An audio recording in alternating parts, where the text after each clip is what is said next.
Squad, turn that shit up, man.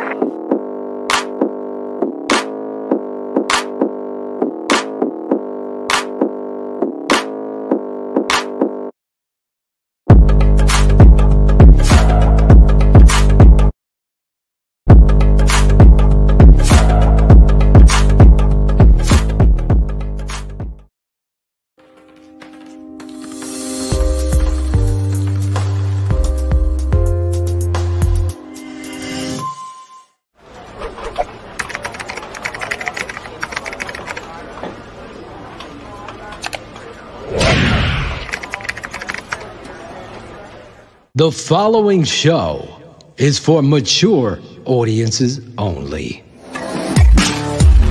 Shy City Sports.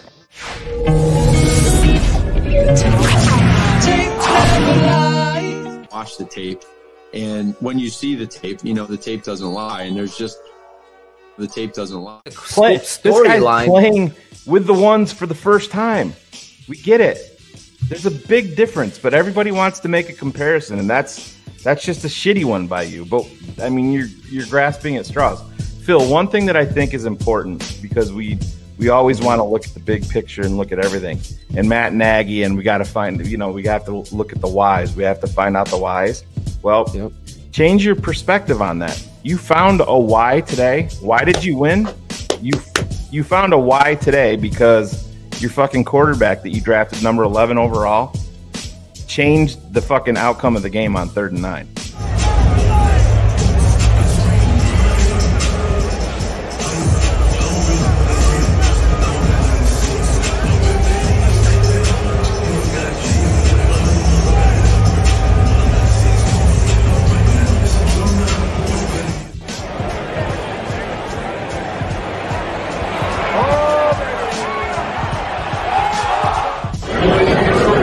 What's up, man? Phil, we out here.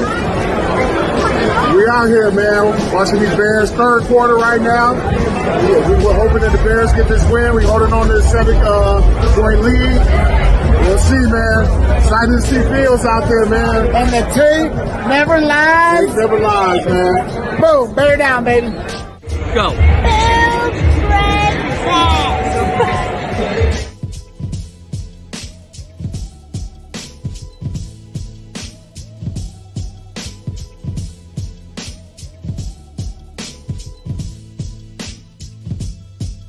In the open, taking his shot, calling Leno out, and it came to fruition. For 2.5 years, I said David Montgomery's an elite back, and no one else did. Nobody. Don't fucking tell me you did it. You didn't have a fucking podcast. You didn't have a fucking blog. We started this network. I had people telling me David Montgomery sucks. He can't even read the line of scrimmage, Nick. Can't even hit the hole, Nick. Not enough speed to score touchdowns in the NFL. Not enough speed to score. Every fucking thing motivated that young man because none of it was fucking true. Because you know what? This network is named after the tape. The tape told me the truth. It told me the truth on Mitch Trubisky, Leno, Whitehair, Mustipher, Robinson, Jackson, Nagy. It tells the fucking truth. Who's the first ones? This network. They're all biting off us now. Like MC Shan off of fucking KRS-One. Deion's here. I think they were, I don't know if it was the Northwestern game maybe. But that's what you see a bad pass. So now you just you judge the guy's career. It's like you saw the groundswell of idiocy on Twitter today. People saying that Khalil Mack's not good. Oh my Just admit that you're a stat scout and your only concern is sack numbers. Yeah. That's it. That's fine. 99% of people are like that. That's fine. But just admit it. You can't analyze football talent. If you, with a straight face, say that Khalil Mack is not a good football player, then you're fucking lost. Lost. We've showed you time and time again what this guy, take him off the defense. Watch what happens.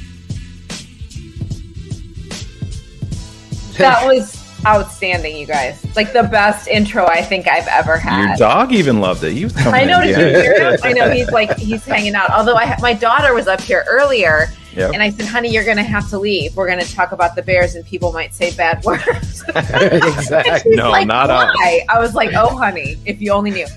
Here's what I'm going to say. You nailed it, because I'm so sick of being asked what are the whys. Like, we're going to figure out the whys. Like, dude, what? Like, no other head football coach in the NFL is asking these questions. Like, no one. I mean, I've never heard anybody else say those things.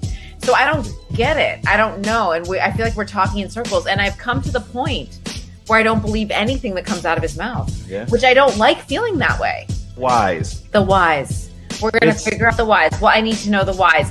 And what I've been hearing just in the last couple of days about that, some of the plays that Nagy was questioned about after the game, and his hem-hawing and being like, well, I don't know, I'll have to look at the tape and da-da. Yeah. He isn't watching the defense, I don't think. Because no, he's not. So focused on being the play caller and being the one to call the shots and fixing the offense that needs so much. And he's not this offensive guru, guys. Like, I want him to be, but I don't think that he is. And I think he's almost trying too hard to do that, to the detriment of being head coach. I'm Dionne Miller from ABC 7 Chicago, and I'm keeping it 100 on the Tape Never Lies Network.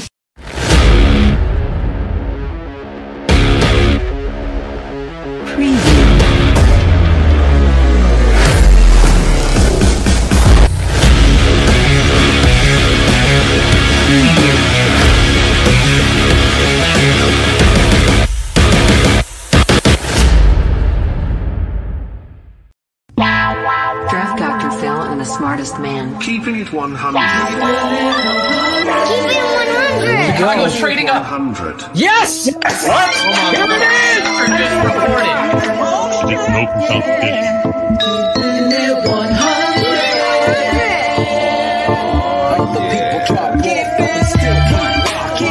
I know we need to run the ball more. I'm not an idiot.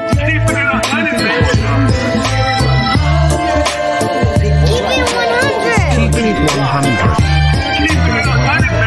Open competition. Keeping it 100. The smartest man. My Chicago Bears select Justin Fields, quarterback, Ohio State. Guess who's back? The two dudes that kept it real. The dynamic duo that you love, the smartest man and Dr. Phil. Breaking down the film, never a problem, kick it straight. Most shows focus on stats, we focus on the tape. We keeping it 100, never running east or west. We coming with that truth, cause that's what our fans expect. Cut off the freaking anchor, moving forward to be free. But don't you worry, Shane's got the dumbest tweets. It ain't no secret, Phil and Shane got some haters. But now they're moused up like the true and now and laters. Debaters, frauds get kicked like Coach Tabor. Cuts had to be made, we added a barber moderator. Up and down, boys got you double checking. Sad sack strolling like a fool drunk texting. Flexing on the truth cause you know they'll never change. Real, recognize real, that's what you get with Phil and Shane. 100's what we do when we're breaking down the Bears. Fuck a play or a captain, all of the armchair. The tape never lies, the truth you see. We laugh, we lie, so there's no babies like Maybelline. Straight to the truth with acumen and facts. We got a sad nerd, but he's not just giving nerd stats. Car crash, big impact like Max Sack. Every Wednesday night you got the smartest man Phil back. Now we know you're smiling like a fat kid with fun dip. We're back better than ever and we keeping it 100. Keeping it 100, baby. Keeping it 100. Draft Dr. Phil and the smartest man. Keeping it 100.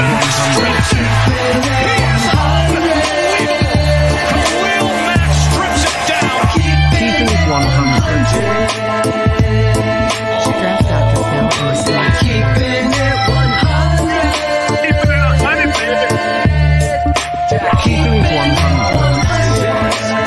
Draft Dr. Phil and the smartest man.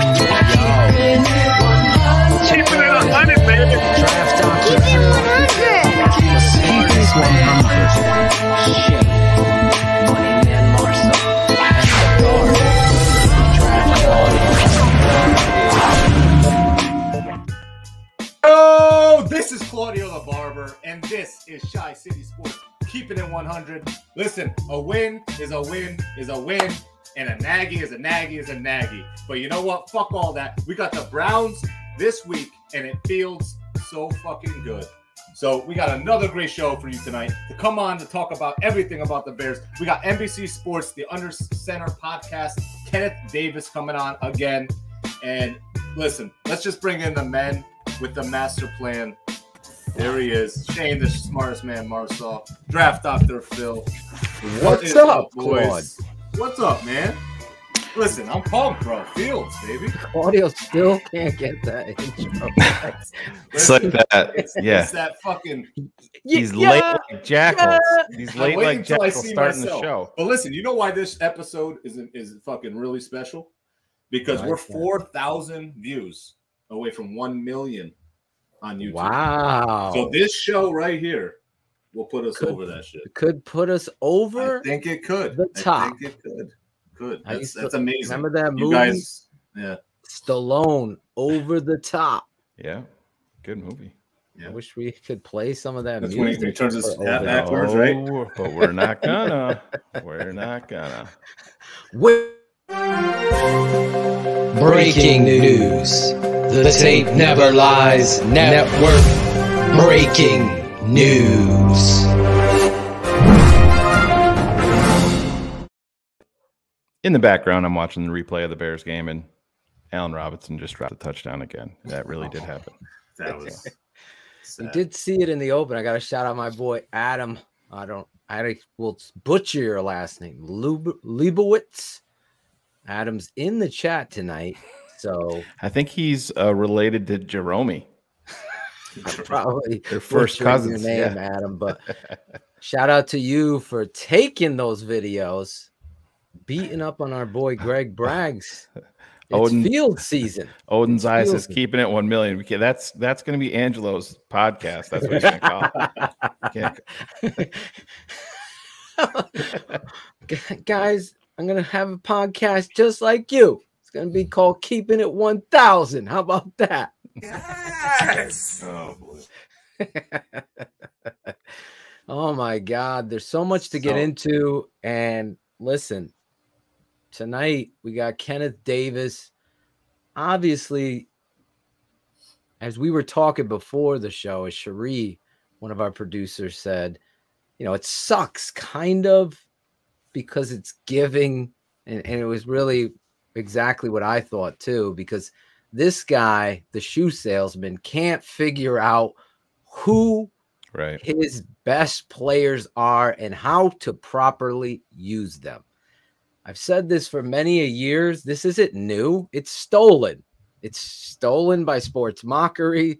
It's stolen by this writer and that writer, as you guys know. And I shout out you fans that stand up for Shane and myself and Cars and everybody else that has been on this show that has said something. And then, you know, it's stolen. Like I said, MC Sham biting KRS-One's lyric. But the reality is, you know, David Montgomery's been your identity right here. He can't find the why. It's at the end. There right it is. There. There's the why. It's hard to do it on a backwards cam. Geography on his shirt is even fucked up, Claude. Montgomery. The Y is right there. It's right there. In the fucking name, dude. Yeah. Identity has a Y, and so does Montgomery. They rhyme. Get it right. I was hoping that I would release the new song tonight, but I didn't have enough time to produce the video this week. And the DDP you're just a tape slacker, never dude. lies. You're a slacker. Huh? Yeah, You're a slacker. That's it. Yeah. I tried. It was this close. Nobody's got anything going on. Just exactly.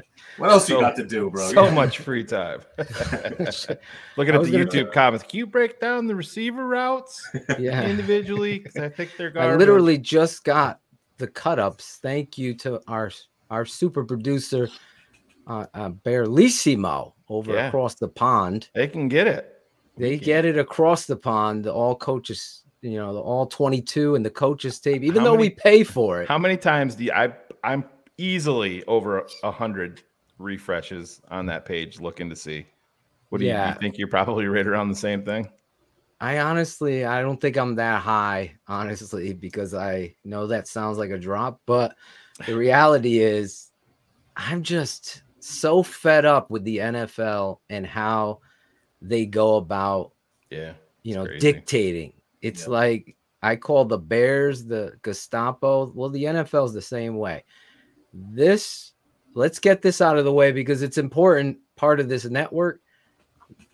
This Game Pass gives everybody who pays for it, and that's the only reason why I purchase it, is to watch the coaches tape, cut it down, and break it down like nobody else does. And thank you so much, you about 950 positive responses on the DDP's breakdown last week of Bears versus Rams. Well, those positives, I appreciate you. It takes a lot of work to manipulate, coach it up, put it all together, and do it.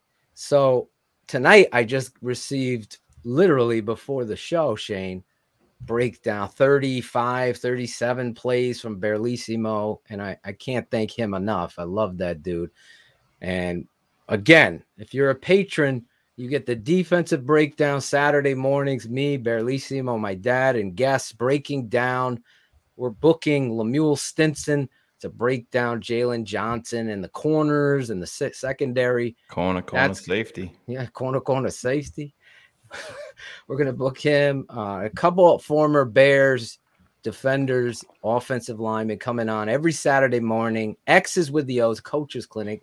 That being said, shameless plug for that, with letting you know that I just got this tonight. So tomorrow I'll produce it, and then Friday it'll come out on the offensive breakdown. This is what we do here. This network, this show, the football analysis, you get, bar none, the best if you are a fan of the draft, if you're a fan of the Chicago Bears. I will step into the ring with anybody. You get them on. You think someone really knows their shit or they're talking smack, I'll bring them on the show and we'll get in the ring and do that dance. You want to bet? I bet US. Is it that time? Bet US. Guys, last week we broke the news. New sponsor to the greatest Bears show on the planet. You know it. And if you don't know it, you're probably just a little troll living in your lonely world. Isn't that a Journey song? Maybe Chris Jackal could come on and sing it. Living in a lonely world. All right. Hey, guys, with sports betting season in full force, the NHL, NBA, football on the cusp of the new season, you need a sports book with integrity and longevity like BetUS.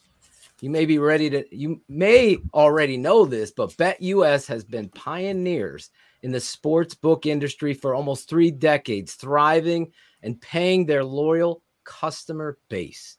There's no doubt about it that it is BetUS.com, and they have loads of bonuses. So join now online, or you can call 1-800-69. That's Claudio's favorite number. BetUS. That is 1-800-MY-BET-US. If you're spelling it on your phone, you receive 125% when you sign up. You get a bonus. So if you put 100, you get another 125% on top of that. Just use the promo code ShyCity125. That's ShyCity125. They have a re-up and a referral bonus as well. So if you're a 100 crew head and you like to bet on the football games, we're giving you these breakdowns. Join up. Go over there. BetUS is known as America's favorite sports book for a bunch of reasons. BetUS has all your needs, whether it be the NHL, Major League Baseball, prop bets, loads of NFL futures, and NFL odds. They're already up there. You can't bet. You can even bet the UFC matches and props, PGA golf, round matchups, live betting on most sports, including golf. Who bets on golf? If you do, bet on US. That's BetUS.com. The online casino has hundreds of games, race books. Racebooks, Tooch, has all your horse tracks. They have every bet type imaginable. In the Sharp BetUS mobile platform, is easy with full betting options. Follow my lead and get your phone, go online, and social sports betting partner with integrity and longevity like I did. And I bet US. You bet. You win. You get paid. That's BetUS. BetUS.com. Use promo code ShyCity125. Get 125%. If you use ShyCity200, guess what, Claudio? You get 200. That's BetUS.com. There you go. There you go. No, we're very economical, my family. Get rain. I know. I only got ain't ones paying, now. but- I lost a lot on BetUS, so I just have ones this week. Guys, check next it week out. will We're be so better. excited. BetUS. I need a BetUS, some swag so I can rock. They some did Bet- send me an email and said that Yeah. they're waiting for the 100 crew to step up like we said that they would. Not quite there yet, so 100 Guys, crew, if get you're over a there, sign gambler, up. man. Shy City. That's C. If you're listening on the podcast, it's John CHI. Santucci has 324 accounts that he signed up with. Get over there if you like to bet. That's BetUS. I'm betting on our quarterback this week. We finally have some information. We have some information, obviously, from Coach Nagy, but as I was saying, reluctantly kind of ruins the mood. It's almost like that last guy or girl at the bar. You're like, all right. You're just, that's settling. We don't want to settle. We want to win. I don't like a coach that can't understand. Let's listen to the coach real quick and react to this. With that, we'll go ahead and open the questions. Man, if the team is winning and Justin's playing well, are you obligated? Do you feel as a coach obligated to go back to Andy? When Andy is healthy, he's our starter, and then I go back to for Justin. Justin's worried about right now, and Justin's worried about trying to help us beat Cleveland. I've talked about it. All right, I've heard enough just in that one sentence to know that the fraudulent corporate communicative fuck this guy Chris Jackal. Oh, Nagy has something else to say. Hold on. You know, it's something that yeah, I don't know. This guy, you don't get football. You don't think he's just smarter than everybody else, Phil? Everybody else is wrong, and I really don't. I mean, I've been telling not the people smartest this. man. He's definitely could take notes from the smartest man and DDP and many others that have gone on here. And we're not even talking about this situation. We're talking about like every fucking thing we talked about has come to fruition at some point. Some networks got to give some credit because you know why? And I know it upsets candy ass people like Tonic Coker is talking about Matt Nagy, but there's candy ass people there that don't realize how much work, time, and energy you put into the show in your analysis to put your face to it. Because if I was wrong about all this shit, right, you would be clipping me and making me look like the horse's ass. Can you imagine what the YouTube comments would look like if we were wrong every week? Exactly. So when you do the work, because you know what? Raise your hand if you're sure. Remember that commercial? Raise your hand if you're sure. I know I'm sure. The tape told me that this guy is in over his fucking head. He doesn't understand football in the way an NFL coach and a football program should. Just running plays is not going to do it. And up here in the moment that, let's face it, Steve Edwards, you saw him in the open with Greg. Matt Carson was at the game. Tom Boson and Cool Kennedy are at the game. There were cheers for Andy Dalton getting hurt, right? There is so much to that I hate that you do that. Like, I'm not down with that. I've been in the place of saying, oh my God, the only way we're going to get such and such 72 out of the game is if he gets hurt because they can't see it. I've been that, but I never wished injury on. Remember him. what I said never to you when we were watching the game, Phil? That could be that could be the Bledsoe moment right there. Yes, you did. I talked about that on BHL, actually, giving you credit for that. But Bledsoe got hurt. Tom Brady went in for those millennials that weren't there to witness that. But that's the story. So, what I'm saying, Shane, right here, right now, is this guy doesn't read the room well. He doesn't read the locker room well. He doesn't read the play sheet well. He probably has never read a complete book until Mitch and him sat down and read Leadership Book by Mark Trestman. That's probably the book they read, because the reality is I'm fed up. Today just pushed me over the top with Coach Nagy, because I just don't think. I don't think he's interested whatsoever in reading the room. He's probably a little more concerned about the locker room. I would admit that, but the press conference, I just don't think the Bears organization has always. It's got to be their media team behind scenes, their PR department. It's always the same. You even go back to the Lovie Smith days. It was just, there was always a hint of arrogance when they were dealing with the media. And I said, I don't want to defend the media, because especially the Chicago media, because it seems like they, I don't know, get really, really lazy with a lot of their questioning, and even with some of the articles that they write, and they get very condescending on Twitter towards fans when they're asking legitimate questions. But at the same time, they're beating their head against the wall, trying to do their job, and they're getting the same monotony day after day, year after year, decade after decade. Each coaching change, each, roster shift, it's the same thing from this organization. And it's a Chicago Bears problem. It's not a priority to them. The PR is not. I mean, look at the fury that everybody had with Nagy the other day, and then he leaves and they send the PR staff back in to announce, oh, when Andy's healthy, Andy will be the starter. Well, they knew.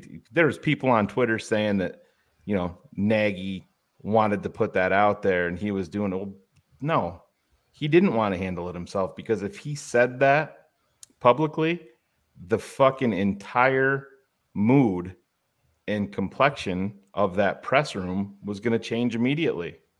Every one of those reporters they were going to go into attack mode, and I don't blame them. But that's the Bears. Everything with the Bears is antiquated when it comes to PR. It really is.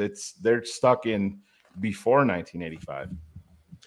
That's the sad part. I totally agree with you, and I think it's sad, the reality of knowing, truthfully, that you never know as a coach how a player is going to respond, especially at that position when they've never really been in the situation to start. So a rookie going out there to the game, playing in the NFL, that could be, it's the moment of Josh McCown, who's a veteran, comes in there, he starts rallying this football team, and then a coach goes back to another player. It's just always a Chicago Bears miss when it comes to football first. That's the thing. So what Shane is talking about, that's a corporate move. Go back out with the PR guy. Brian by the way, if he's healthy, he'll be back. Urlacher couldn't get put in the position that everybody fucking knew that he needed to start at. The Bears had Barry Minter. Barry Minter played middle linebacker Brian Urlacher's rookie year. They put Urlacher at Sam linebacker, and he failed miserably. Totally agree. Listen, Minter got hurt. Urlacher went in. The rest was history. But that's, they had him at the wrong position. That's the story. Performance over politics. Everyone forgets. That was a thing way back then. Performance has to be over politics. That's what this network is about. I've asked you guys for months. Go get that T-shirt from our swag shop, ttnlswag.com. Rock that. Hashtag Riley Strong, Spencer Strong on the back.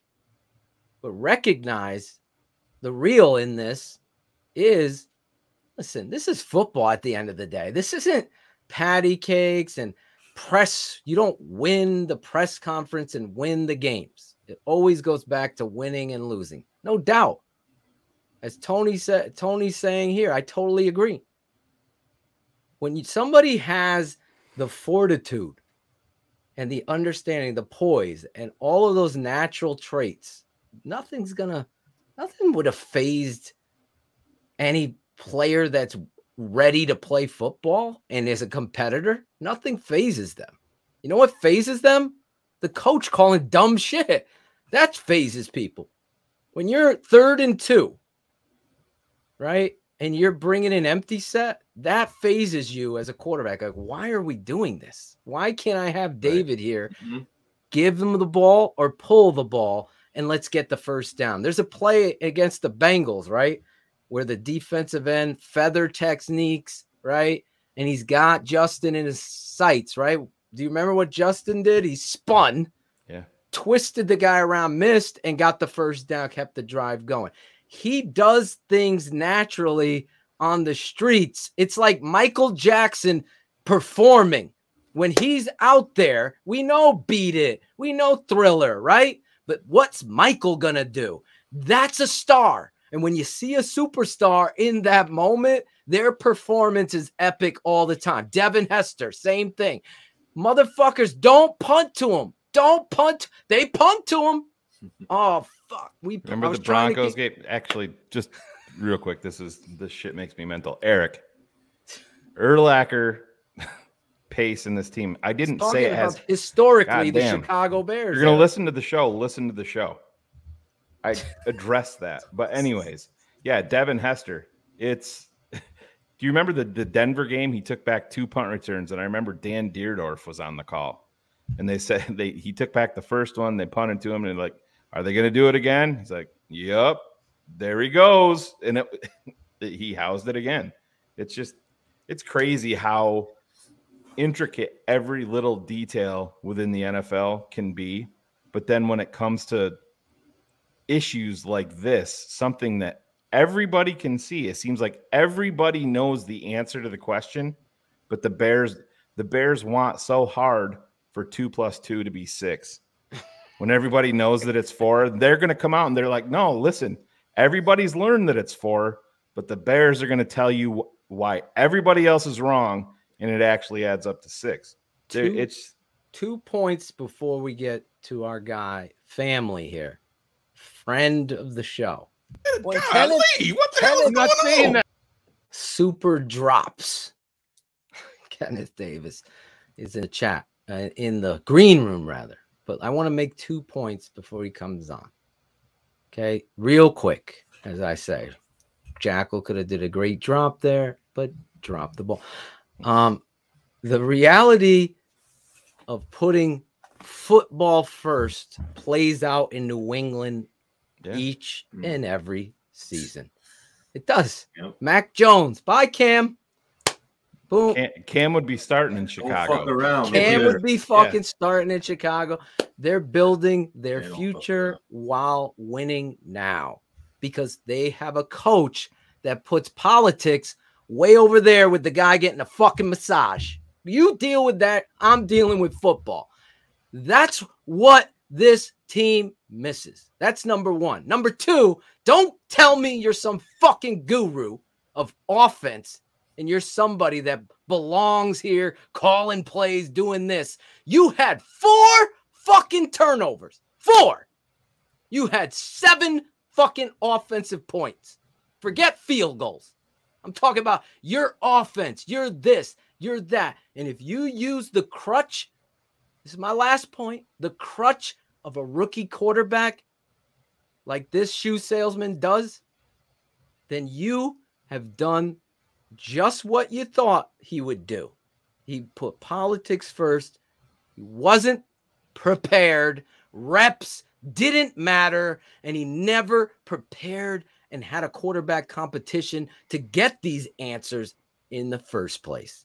That's why Andy Shane is talking about Brian Urlacher, because it seems like there's one political person that's been president and, oh, by the way, CEO for 20-something years of this misery. And his name is Ted Phillips. And although he says he's got nothing to do with football, he has every choice in making who makes football decisions his puppet. His puppet. And that is Ryan Pace. So those 2 points lead us into the next guy who I know is going to bring his own fucking bag of points because that's what he does. But we introduce our guys like this on this network. He's from the Under Center podcast and at that Davis Show. Both of those. Go subscribe. Check him out. Always keeping it 100. This guy, especially, is Kenneth Davis. Bears fans, when you're not listening to all the dope TTNL content we're pumping out on a daily basis, I suggest you check out the rundown for our next guest.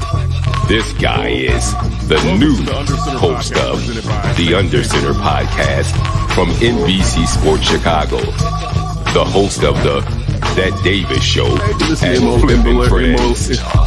But tonight, he's going to turn the hosting duties over to Phil and Shane so he can sit back and chop it up with the fellas and talk some collaboration, Chicago style. TTNL fans, he's Kenneth Davis.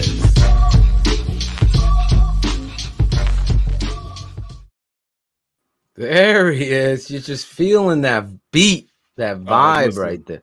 That song when that came out. Kenneth. Fresh cut, Kenneth. Yeah, I got it a couple days ago. What's up, Shane? How you doing, man? We're doing, man. We're doing. Okay. Field season. Okay. It's field season. I didn't like to hear. I don't know if I got this question, though, and I watched the whole presser today, but I don't know if I got the question. So what does he have to do to the point where Andy's not the starter? You know, like, you know, it's something that, yeah, I don't know. Like we did, maybe this is going to be a new segment, Phil. Like we did last week, we'll preempt the tweets of the week, and we'll drop it here with Kenneth on here, like we did last week. We'll do it a little bit early because this is a little foreshadowing on Kenneth's part. This is what it's going to take right here. We're going to look ahead to February of 2022. In February, LA, the Bears have just won their first Super Bowl in 35 years. Justin Fields admires the Lombardi and his MVP trophy. As the confetti falls, a reporter asks Matt Nagy how they did it. First of all, he says, I want to be clear that Andy's our starter if he's not hurt. And the sad part about it is we're all lying because it's not out of the possibility that Matt Nagy would be that ridiculous to do something like that. It's just I don't get why us. Yeah, why us? And you can easily still sit there and say, you know, Andy's right now, this game, all right, if Andy was healthy, he'd be the starter. We'll see moving forward how things goes. That's it. Yeah. That's all you have to say.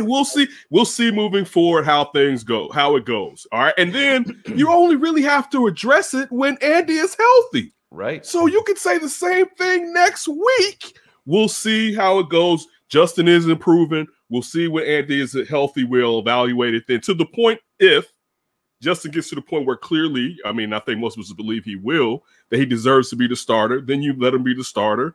Or, I mean, listen, hell have no fury if you pull Justin Fields after starting a couple of games here in Chicago. Oh my God. We talked about it immediately. Do you know?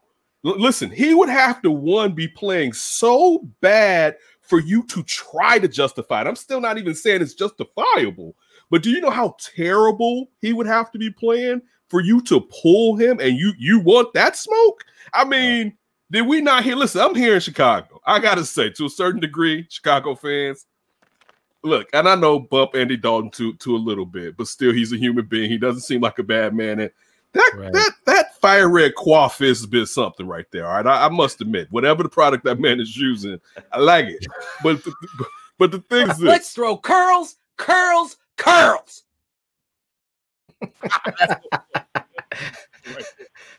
right, but when you see him go down and you hear people, look at my man Priest out there, you hear people starting to cheer. We all know Justin's coming in, right? But we don't need to do it in the Philadelphia way. All right. You know, we don't sink today. No, I'm joking. I mean, in all fairness, whatever. But still, we all knew at that point, it was like, all right, the era is beginning. Because of you, Shane, all right, I had that boy sit his ass right next down to me during this game because I said, I'm tired of this. You're not going to tell your son sitting there watching them. You're going to watch this damn football, right? Yep. So see that happen where it's the beginning of the Fields era. That should clearly be the beginning of the Justin Fields era, right? Especially when you have all these other quarterbacks that are already starting who actually have less time in college at less prolific programs than Justin Fields, right? It should be the beginning. I know it's the Philly way, and I got love for Philly, but not me. It's the type of city that I wonder. I think I could live in Philadelphia. I think I could. My family's all Eagles fans, so I understand. Yeah, can't do it. It's hard. It's hard on you. But you're right, Kenneth. What are they? I mean, at this point, it's so sad though, because any other team in the NFL, you'd be like, all right, hey, top 11 pick, here we go. You can feel bad for Andy. I get it, but at the same, just like he came here for the 10 million. It's a business decision. Exactly. That's what he made. So now the Bears are, hey, it happened. He got hurt, but I can't discount these guys actually going back to him. You can't. No, you can't. That's the sad part. No. That's I want to say it's the scary part, but it's not scary because we know this foolishness can happen. Yeah. And but see, this is the thing too. I have to say sometimes, and you guys, and I want all the TTNL and Keeping 100 fans to get on me for this one. Sometimes y'all got to relax a little bit. All right. Listen, you know, I like to do relationship analogies. All right. If she's out there and she's been cheating on you and you decide to stay, just shut up. All right. Because we all decided to stay here in this land. Right. Yeah. We all decided to, because you can't like because I coming in and look, these two gentlemen with these wonderful families, you see them all through social media and whatever. And then I come here and it's just no joy whatsoever. It's the Bears. But I'm just saying, it's not a relationship. It's a disease. I'm just telling you, it captured you. That jersey is gorgeous. Like it is. It's the best looking uniform out there. It's Soldier Field. If you've never been there, you fucking walk through a park next to a goddamn, it looks like an ocean, but it's a lake, and it is football. And then it's you beautiful, just push but this motherfucking corporate shit down us. Yes, they do. And we know that. So it gets to the point of I can't be upset all the time because especially with these MFers, because they'll have you pressed. All right, they'll get. I mean, because like I listen, everything you guys said before I came on here, facts. I try my best not to mention Ted Phillips' name because I know it's like it's thing that I would have on my body, like it's a parasite that I can never get rid of. And I hate to call someone a parasite that I don't know. Oh, go ahead. But just talking about just, but it's but it's just like it's a waste because I know I can never get rid of it. Especially, and the crazy part is especially with talking about going out there and buying the race course at Arlington Heights. So I already know the money man's not going anywhere, right? Which is frustrating because, you know, regardless of what they want to say, clearly he has say so on football because he's the person that picks the person that picks the person. Exactly. All right.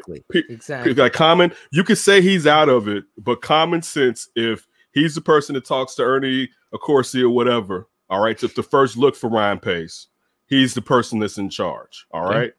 So that alone is frustrating. The situation was going on here with the quarterback. Me personally, I was cool with getting past the Rams, to be honest with you. I was fearful of the Rams. I'll get them past the Rams. By the second preseason game, I was like starting by week 3. That's how I felt by the second preseason game. I said, week 3, start them. You going into Cleveland. Listen, a little bit of help, though. Will be some Ohio State fans in there. All right. Yeah. So it should be a little bit lighter because this is their guy. They know they don't have another one of this. I don't think Stroud, whoever the kid's starting out, they don't have another one of these just in the pipeline to spew out like that. So he's going to be they're going to be still fond of this kid. But you're going up there, you're facing the defense that has a lot of names but hasn't gelled yet. All right, it's time to go out there and show and prove. All right, now you go in there, you bring some of the same ish you started the last game with again, and you let the kid play how the kid wants to play. But I don't know. You're always fearful when it comes to Matt Nagy. You know what I'm saying? Like he is the Jason Voorhees of fucking coaches. He can't. Fearful. He's Jason. It's like girl. Get David out. It's like, can you get anybody work? Like if you're in Europe and you lived watching soccer, and then you're watching football for the first time, right? And then they hand the ball off to 32 on the Bears, and you see this human being run like he runs. Like I'm watching it as a 41-year-old veteran, even though I'm 48, 41 years of watching football tape. Mm-hmm. And I'm saying, holy shit, it like pops off the freaking, he runs hard and he's faster. He's chopping. He's just so fluid. Dude, whatever he did, that speed. Shit. It's how he gets to that second gear and stays in that gear right now. Imagine being a play caller, Kev. Dude. Kev. And you're like, no, 41 yards, come out. Like I can't get behind that. I just Kenneth, can't. if you go back to last week's game, they ran 2 consecutive plays with David Montgomery, and he got up off the field and he looked over to the sideline and started running. Got about halfway back to the sideline. He stopped. He was expecting Nagy to pull him out, and he didn't. He just he stopped, and he's like, "Oh shit!" And he ran back to the huddle. And I said to Phil, "I'm like, did you just see that?" He didn't get to run the next play, and then they took him out. But I said, "That's a mentality thing." And I mean, everybody knows that style of runner. Now, this isn't, Brian Westbrook or a guy like that you put in there, Barry Sanders, that it's going to get you -4, 1 0-yard gain, 56, then a 68-yard. He's not that, but he's the type of guy, he'll get you the chunk plays, but we know that he's going to.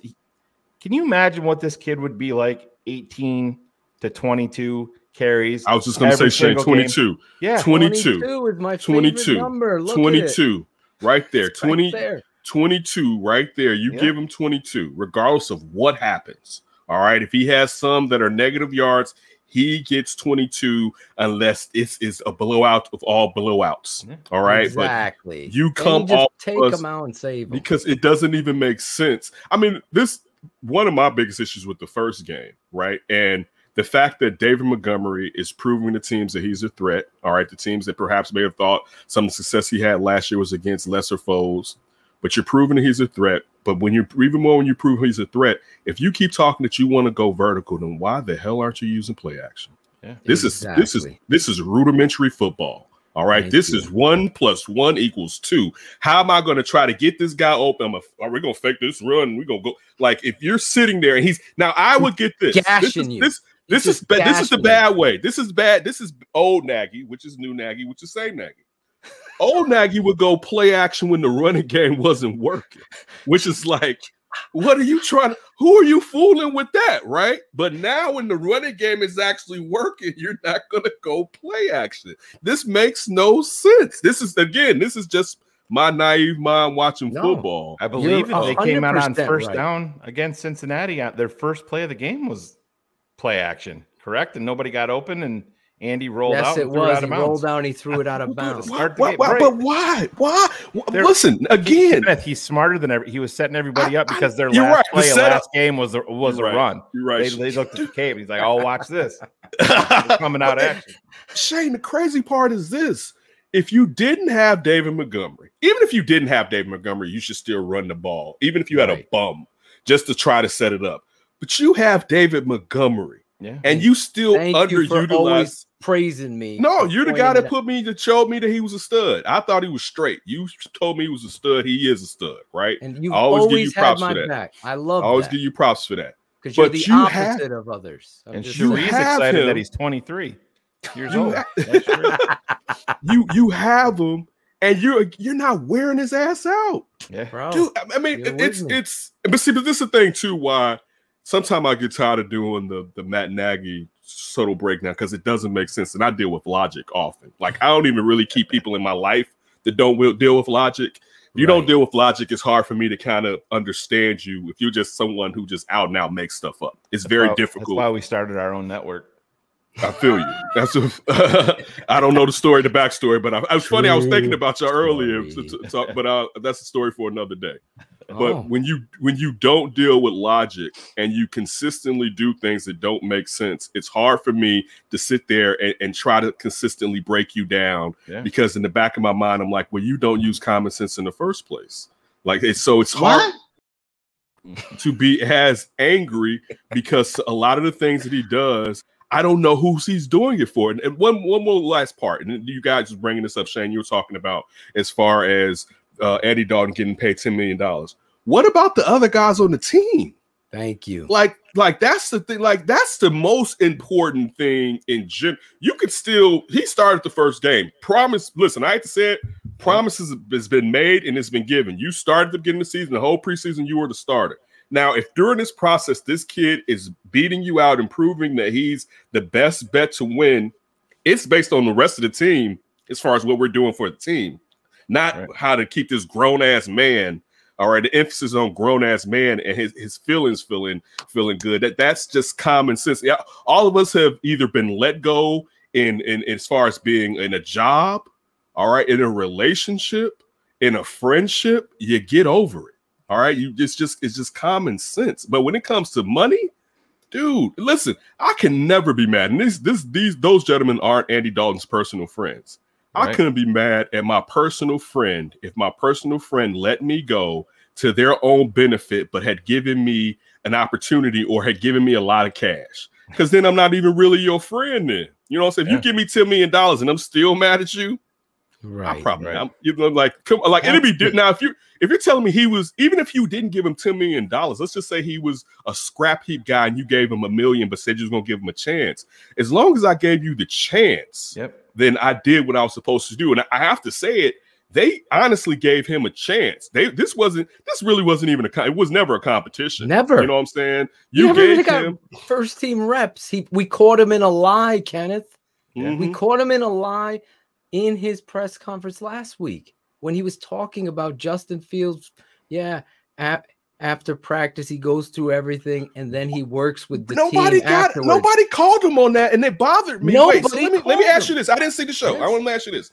Yes. He said that he did reps with the first team, right? Yes. When Justin came out there, Justin said, we get some practice squad guys. And I remember thinking, receiver. What starters is he playing with if he's throwing a practice squad receiver? And I don't remember anybody asking anything about that part. But I remember thinking they start on the practice squad, Kenneth. Okay, I got you. The practice squad starters, my bad, Shane. I got the smartest man, right? But when they set it up, because listen, Phil, at first I was like, damn, you have all the starters staying after practice doing reps with him? Right. That would be smart.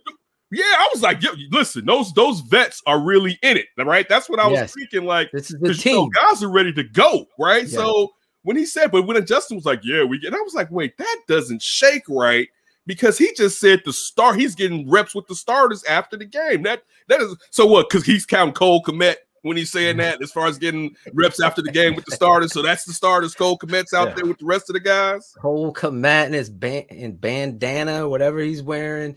But that's the thing. We always hear these guys preach, hey, it's a business.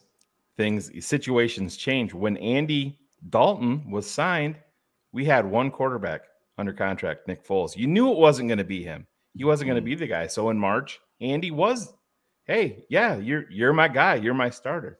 Shit changed. I've said this every single week. April 29th, 2021. Everything changed for Chicago. He fell to 11. They came up, got their guy. But you want to preach competition. You know, I always look back to like when Roquan had his holdout. They'd say, "Hey, coach, any update on Roquan Smith?" Nah, you know, no update. All we know is that each rep that he misses in practice is, you know, it's bad. These reps are gold. Each one of them is you know, you're never going to get them back. Their fucking quarterback, the most talented player that the Bears have ever had in 102 years at that position. They got gifted, and they got him none of those golden reps. None of the important things that matter in. Listen, I've been around football my whole fucking existence. I've been around it.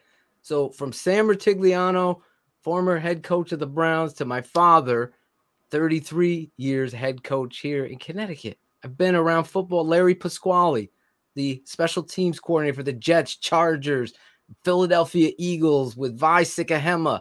I've been around football. I've been around the players, and I hear them talk, and I hear them say, this Randall Cunningham should be starting. The Cleveland Browns wanted to draft a certain African-American quarterback that went to the Canadian League, but he was black. So we couldn't draft. I've been around those conversations. Well, by the way, that guy went into the Hall of Fame. That's Warren Moon? Yeah. I didn't say that name. You said it. So I've been around these conversations, right?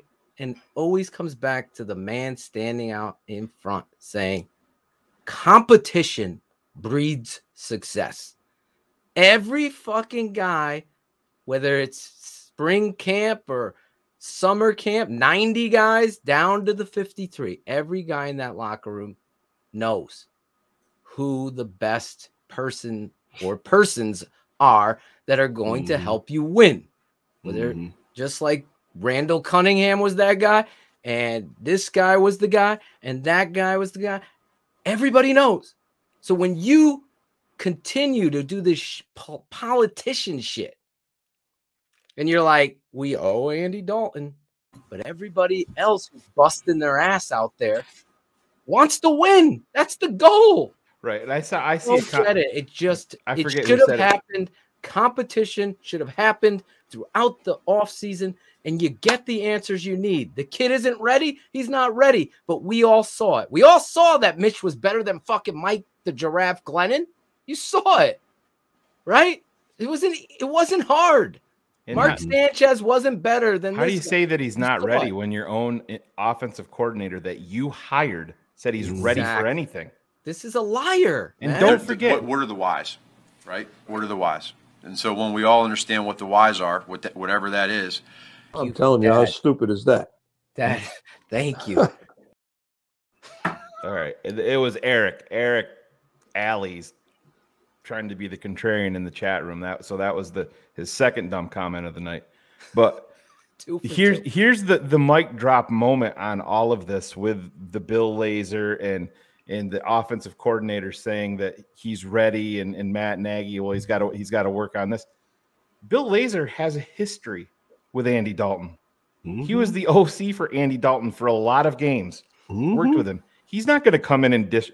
If there was any question, if Justin Fields was or was not ready, Bill Lazor's not even going to take that question. Right. Good point, Shane. He's never going to say that. Great point. So quarterback coach and OC for Andy Dalton, and he's saying that man is ready to take his job. Exactly. Well, I mean, but okay, since we're kicking the wet dog here, I mean, the fact that Bill Lazor isn't the offensive coordinator, I mean, the man calling the plays is what I should say. The play caller. When again, any coach worth his salt, once you know someone could do something better than you, you could still claim that you're doing something and they're taking some active role in it.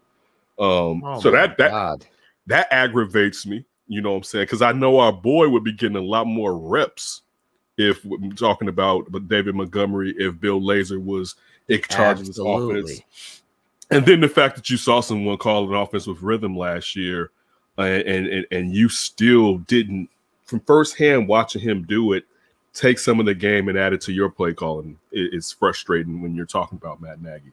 And you would think you would leave a little bit of your ego, and you could still call the plays, but let let Bill Lazor have a lot more input on what's going on. Exactly. You can still claim I'm do. calling the plays. I'm calling me and you can say us. We're doing this together. Exactly. I'm the coach. Final say goes to me. Yeah, but collaborate there. This nonsense where I sitting in the room and I'm twiddling my thumbs and I need something. Hold on, shorty.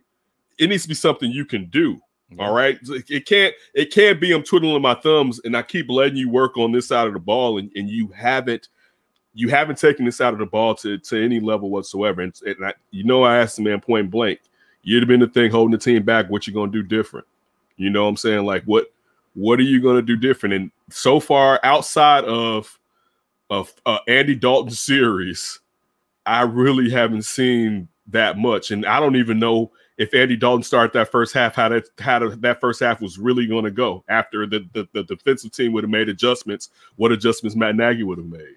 But outside, I mean, I haven't seen successful offensive football here consistently. I mean, and praise heavens last week the defense popped out because it was going to be a long year, guys. Yeah. If guys was all showing up with masks on to collect them checks, if guys didn't start showing that pride that we know they have, some pride in that defense. I'm not saying everybody, but there's some pride with some guys, and those guys got a light of fire under some of those guys that don't bring it themselves. But if that defense was going to suck, and we already knew the offense can't carry us from anything, dude, we knew we could shut all of this stuff down. Because we're going to have all of us is going to be in the hospital by the end of the year. You know what I'm saying? Like, that's how bad it looked. But last week, a bright spot, the defense looked better against the average Bengals offense. The defense did look better, but, four turnovers, and you come away with 7 offensive points. 7.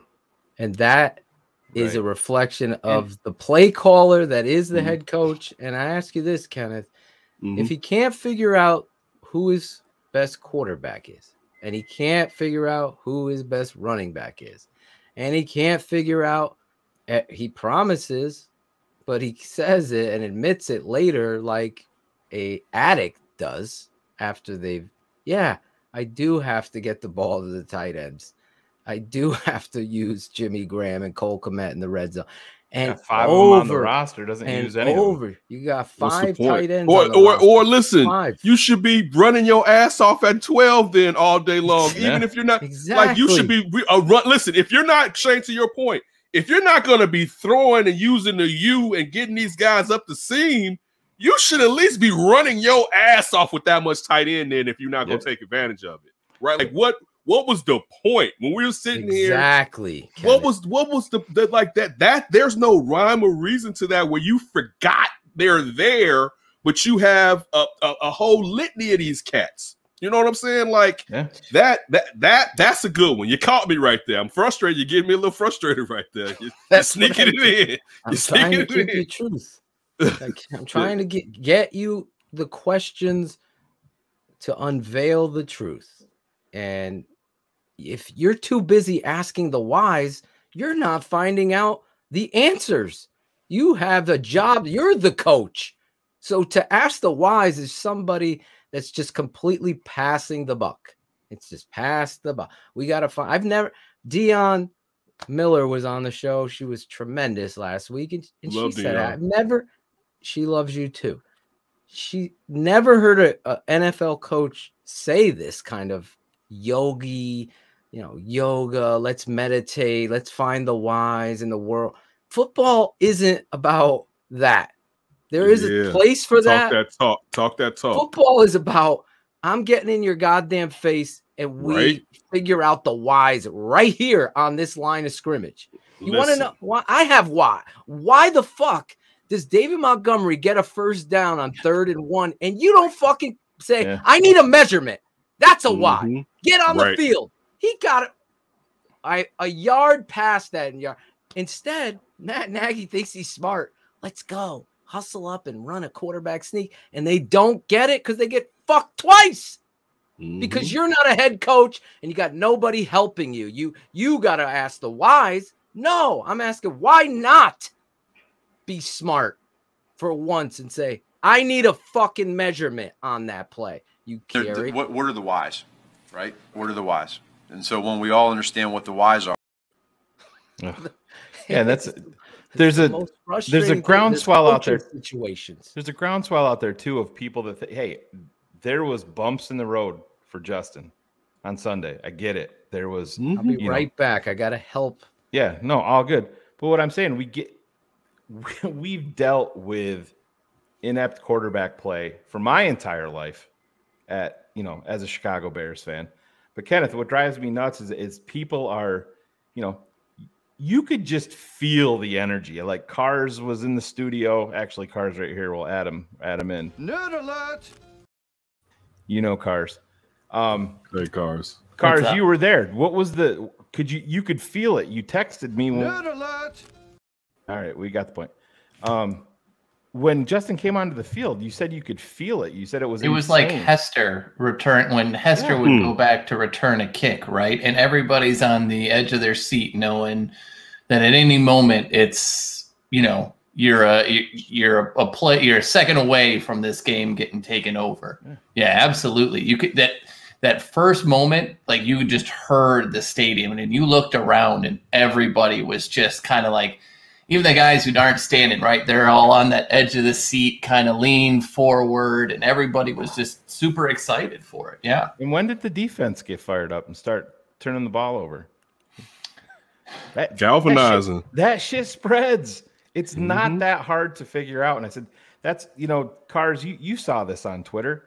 If Allen Robinson catches that touchdown pass, which he should have, I mean, it was a Darnell Mooney catches that crosser. But the one to Allen Robinson, Justin Fields' quarterback rating goes up 50 points. And for the stat scouts, that matters because they look at what was his rating, 27 or whatever it was.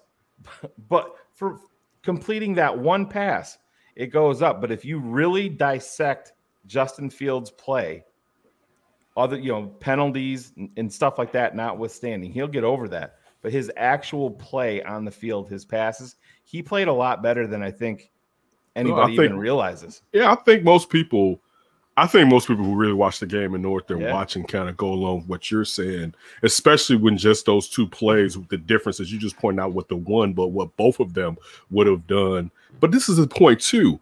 We have to go through these growing pains. Absolutely. So, and they like, listen, I was a fan of let Dalton get in there first. Like I said, game 3, let the kid get out there.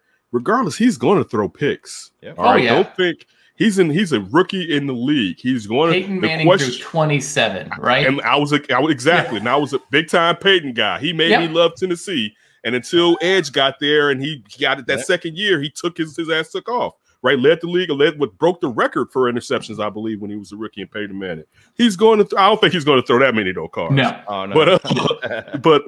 but still, he's going to have those hiccups right now, and it's fortunate. And I hate to say that when someone gets hurt, Andy Dalton, but you're fortunate enough now that Matt Nagy actually has cover.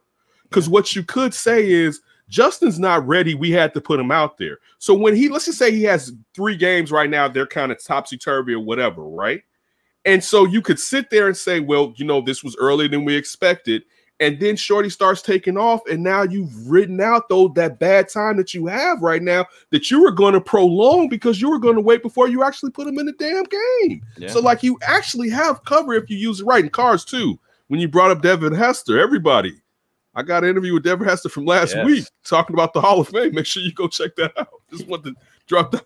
But Kenneth, first ballot Hall of Famer, Kenneth. Not a question. Not a question. Listen, only reason with you. 100%. Listen, only reason I put it out and post because I don't post that stuff usually. If you didn't know and follow Under Center, you don't even know I interviewed Devin Hester last week. I don't really post it. When I saw he was one of the 120 something, he's going to make it. I think. Listen. Right, he should be a first ballot. He should be first ballot regardless. Change the game. Yeah, totally. It's not. Everybody changed their. We talked about rules. Some of the other guys. Some of the other guys. I actually talked to him too about Tyreek Hill, and of course you know, he was never going to become that. But you have to wonder what you could have been if you see Tyreek Hill being a punt returner, kick returner, and the type of receiver that Tyreek Hill has become. But had a nice conversation, got a lot out of Devin Hester. So make sure, thanks, go Armando, check that you that out. Always support Kenneth Davis, please. Appreciate it. But Kenneth, it was funny. We sitting there with my wife, like back to the Fields thing. Like my wife is a very casual football fan, right? She watches it because I'm obsessed. I, of course, with my kids at the game, I had to go get ice cream at one point, and she literally texted me, and she's like, "The ball just is so different coming out." Like, and I'm like, "How do you see this?" And she's like, "When you see the way that it comes out and the accuracy of those passes, right? Like he had that the one to Mooney right after Graham completely blew his block on the RPO that should have been scored, and it was just barely out of the outstretched reach. I think it was Mooney in the end zone. Like, there's an accuracy that's there. There's a ball placement thing, and right now it's a little bit off. It's a little bit off, and it's his footwork was a little bit off, right? All of these things. That? Reps. Well, and it's nerves, right? There's one thing to come in for a play or two and know, like, I'm just going to do my thing. But it was a close game, right? Like, there was a close game. It was tight. It was a great experience. But you could just see, like, it's right there. And I thought Orlovsky did a great thing where he broke it down and he said of the 13 throws, right, 11 of them were the right read to the right place. There were 2 really bad ones. Like, those are the things that you build on that don't show up in stats. And Shane, he completes those 2 passes to A-Rob and to Mooney. Like, you're talking 50, 60 more yards onto that. You're talking 8 for 13. Bullshit ass off. Oh, that was one of the worst penalties I've ever seen. Bro, the stadium was going to riot at that point. I couldn't believe it that it was called. And that was a 3rd down, Cars, where he's showing that growth. How do you grow? Reps and confidence in the pot. He delivers it on a dime to Kmet. I feel like he's at his best when it's the pressure, right? Like, there is something in his DNA. Shine bright like a diamond. And I'm sorry if you guys went over this, but like, how giddy was everybody after the end of the game when they're like, what did you see on the interception? And he word for word went over coverage, play, everything. There wasn't any sense of, well, I got to go back and see what happened. The man knew in the moment that it was that. There's no moment too big. It's hard not to get super giddy over this kid.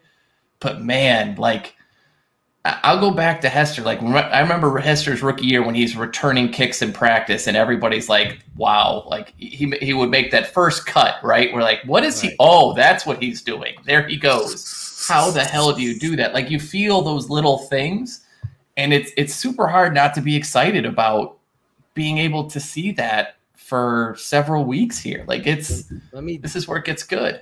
Let me ask you, Cars, and Kenneth this. I already talked to Shane about this, so I want to hear your.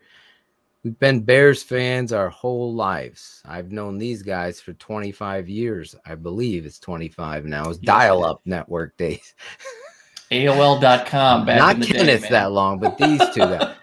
But in my lifetime, guys, I've never seen, in that finality of the moment where the defensive end is barreling down and the play isn't there. And we've seen it many a time where the Bears quarterback becomes the highlight for Chris Berman and Tom Jackson. You know what I'm saying? And he fumbles the ball and gets sacked. And that's Justin Fields has something that's uncoachable. The it factor. What you said. Yeah, the it factor. Your moment where you see, okay, the situation, it's 3rd and something. They got to get a first down. If they punt, the momentum has completely changed. Here he is. He breaks away from Ted Hendrickson. Then he's running, and he awkwardly slides, which gave me a heart attack. You're the first person. Wait, you're the first person. And I was like, if I say this, I think people are going to think I'm nitpicking, right? So I was like, I'm going to leave it alone. I'm not going to say it. Dude, that slide, it had me worried as hell. His spin move is terrible. Almost right leg went down. I was like, oh, no, right? Like, oh. His spin move is terrible. But that slide, that slide let out a few, like in my section, a few like, oh Yeah, it no, was so awkward. oh, real quick, yeah. But the point of my question to you too here, obviously the slide, everything. Did you feel that he willed that first down for his team? And that's the difference. It's not even a question. And I was mad because I think my son had went upstairs at that point to grab something or whatever. And I'm like, dude, like you just totally missed the fact that he broke free and how he broke free. Because I mean, Hendricks is really a good D. That's what I'm saying. Even if Hendricks would have had a better grasp on him, the fact that you saw that how he popped out of it, he would have popped out if someone if someone was even holding him harder than that. Like if you just see how he popped out of it, the amount of power that he used to pop out of that, and the extend it and get there, it's what Cars is saying as far as it. There's something about the calmness of Justin Fields that lends you to believe in him, that he's not bullshitting. Yeah, you know what I'm saying? There's something of this, and it doesn't seem like bullshit. There's something about his calmness that it's a confidence that doesn't seem too cocky. A smidge of cockiness because you needed a quarterback. All right, a smidge of cockiness because he has to be the leader of the team. All right, so it's but then I'm gonna tell you this: to hear him last week talk about, I never thought I'd be here, and I know he was talking about when he was a little kid. I was like, damn, Justin, you always thought you'd be here, but now for him to start opening up like the press conference today and talking about, when I was a sophomore, I was nervous and I was scared, or a freshman. By the time I was a junior, I had gotten over it. And that's when the story began. And if you think about it, that's when we start to hear about him nationally. You know what I'm saying? At that point. So, he's not, even when he's unraveling the story, it's not BS. He's telling us how he grew into this dude that left Georgia because Kirby Smart is not smart. All right. The dumbest move ever. Jake Fromm, dog, I'm an Alabama fan. Once you said you would stand with Jake Fromm, we was like, thank you. All right. So you sat there like that was ridiculous. That defense that they had at Georgia, that was ridiculous. They still have a ridiculous one now. Right. And he left there to go to Ohio State, and he didn't just excel at Ohio State. Dude, I don't really know a better Ohio State quarterback in offense as far as what he's did at school, right? And I'm talking about nationally because this Ohio State quarterback was in the playoffs playing against the SEC and the best ACC team every year, all right? But also what he brings to the pros, that's another reason why we feel. What other Ohio State quarterback? I don't think there has been one to a kid. What was the kid who won the Heisman there? The quarterback. The Brad Smith. No. Yeah, no, not at all. But he did nothing in the NFL. All of this lends us even more to feel that his floor is he's going to be good. You know what I'm saying? The question is, will he reach the potential? But I feel like Justin Fields' floor says he's going to be good. All right. I feel like that. But just what he says and how he acts tells me he's going to work to try to at least be great. I think he will be great, but I know I'm biased because I'm a Bears fan. Right. And I've always wanted this quarterback. I've always wanted a black, mobile fire. And another thing that makes us all feel good, and I'll say this as being a brother, you don't want someone who's going to get their brains beat in and not learn how to win from the pocket, right? Because then it's a finite amount of time you have that player. You start to look at, we don't have 10 years. We got like 7, maybe, all right, to try to do something. But when you can win from the pocket, and he's running right now because he's young, but usually his head is still up, all right? And usually he's looking downfield and he's trying to get something to happen instead of, I'm just scrambling for the sake of scrambling. And that alone makes me, all of these things make me feel good. Only problem, and I feel like Justin Fields can overcome this, is the confidence in the person that's supposed to bring him up. Yeah. That's the important marriage. The marriage between coach and quarterback is there. You say whatever it is you want about chicken or the egg, Brady or Belichick. They had a marriage that built Tom Brady to where he is today. Same thing. I know the Kurt Warner movie's coming out, but if you look at his story and the things, he had a great relationship with Dick Vermeil, and Dick Vermeil did the things that Kurt did. this goes on and on and on in the history of Drew Brees, Sean Payton. You look at this stuff. You have to recognize it's almost like parenting. You've all been around people at a park or wherever, and you see a father or a mother that's negligent to their child. This child might be a talented athlete, a talented artist, a talented, funny comedian, whatever. Everybody has a story, but there is real truth to this relationship that Kenneth's talking about. I've been saying it for 3 years. I don't give a fuck about you, B Bear, whatever the heck you are in the chat. You don't know who the hell I am and how much football I know. I don't need to prove anything, but look at what I've said and how it's come to fruition. My fear is what Kenneth says. Matt Nagy not understanding what Justin does well. A coach that puts their offensive thoughts in front of what does my team do well. John Harbaugh said, what do we need to do to get the most out of this team? Not just Lamar Jackson, but this whole team revolving around my relationship with Lamar. We have a good one. It's like having a great marriage. The wife loves fucking Coach bags. Then fucking that's the thing you're going to do. You're going to go and you're going to get the Coach bags. You're going to do that. This needs to happen for Justin. So you get on the phone with There's Day. limited experiences. Like, I would say the one counterpoint to that would always be Russell Wilson and Darrell Bevell, because during his whole life, regardless of what's happened, the best player on that offensive field has always been Russell. And they've continually taken the ball out of his hands, right? That's why I tried to force a trade this offseason. There are limited issues or times when people have been able to overcome that, right? But it does help tremendously, right? Because like when you use Belichick, what was it? Weiss at one point. It's a whole bunch of different offensive minds. You can overcome it, but it's more the exception and not the rule. Yeah, Russell Wilson is like, I don't know. I don't have an analogy for the first time, but your he's analogies usually suck. That's probably a good thing. But anyway, he's an elite. He's an elite quarterback. He's like going to an Italian restaurant and getting meatballs and spaghetti and sauce. He's not Chef Boyardee. He's elite. He is perfect. He's elite in the that's why I leadership. want him. He's beyond. Phil, he real quick, understands every while we role. have Kenneth here, I want to Yes. put an image up, and we will share with the TTNL crowd tonight what we do a little bit behind the scenes when you break down. I'm just going to put up an image. This is the almost touchdown pass to Allen Robinson, and look at when I put it up there. Look at where Justin Fields is in the pocket, and he's released the ball.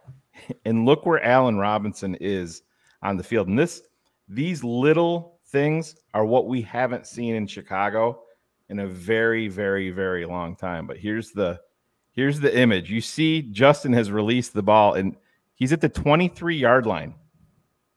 It's called being an anticipation quarterback. That's what the job is right there. 100%. It says it all right there in one shot. Yeah.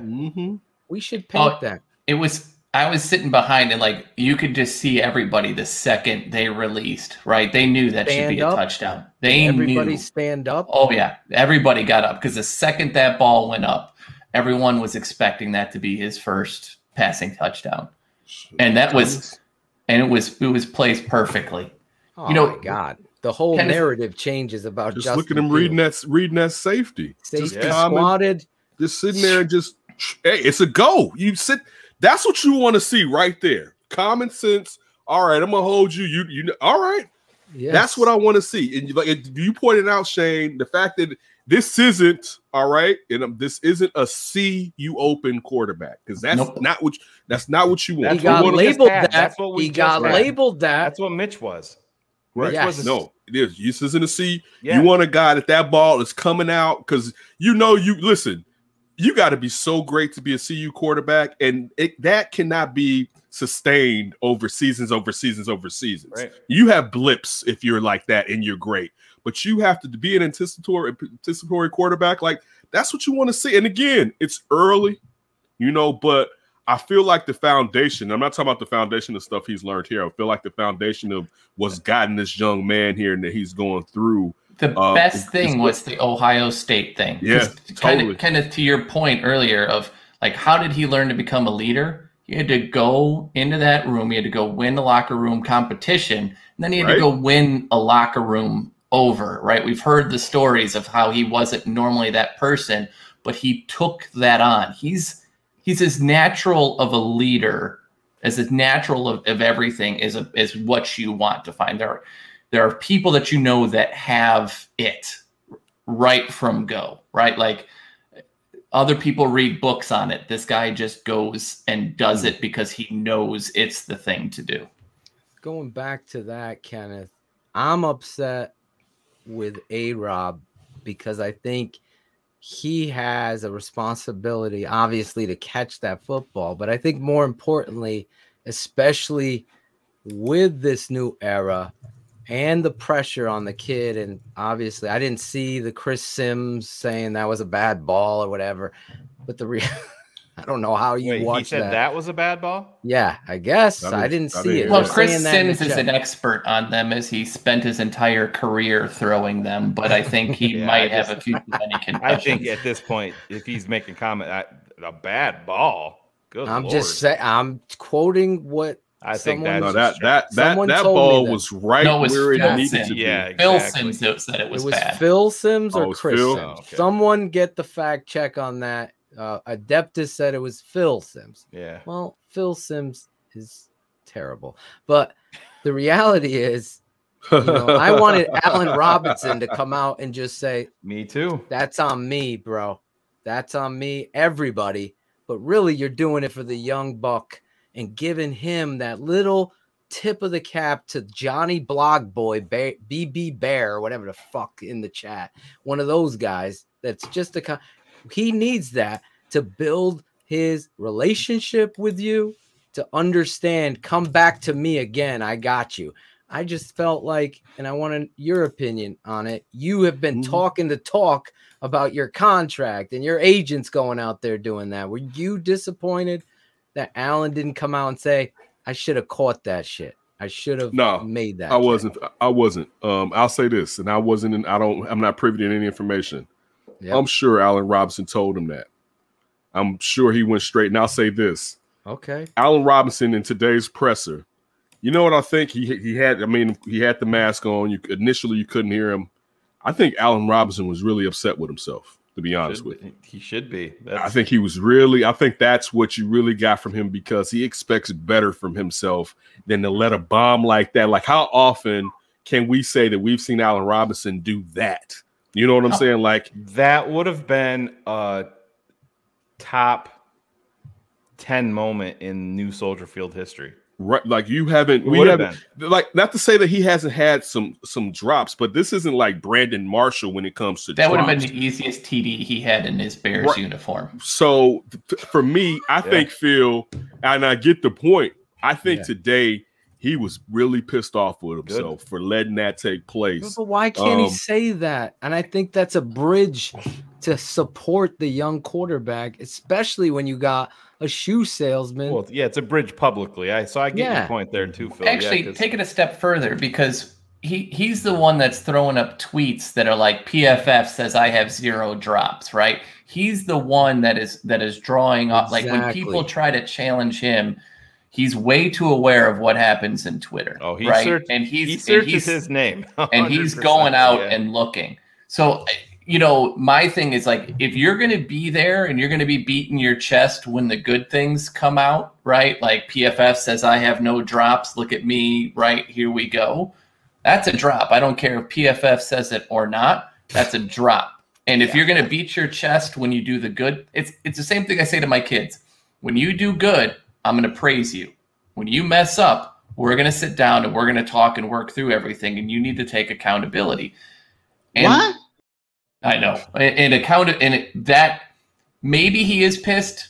There's a very good chance that you're right, but it strikes me as like, if you're going to be publicly good, you got to sit there and do that.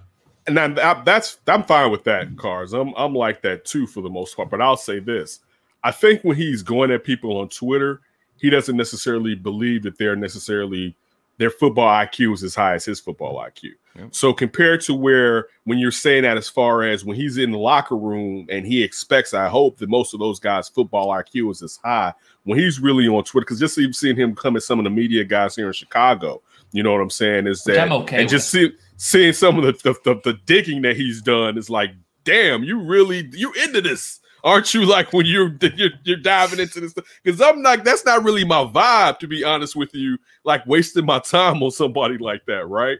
Especially if I'm up, you know what I'm saying? It's just not really. This is not really the vibe. But I think that's part of the fire in him.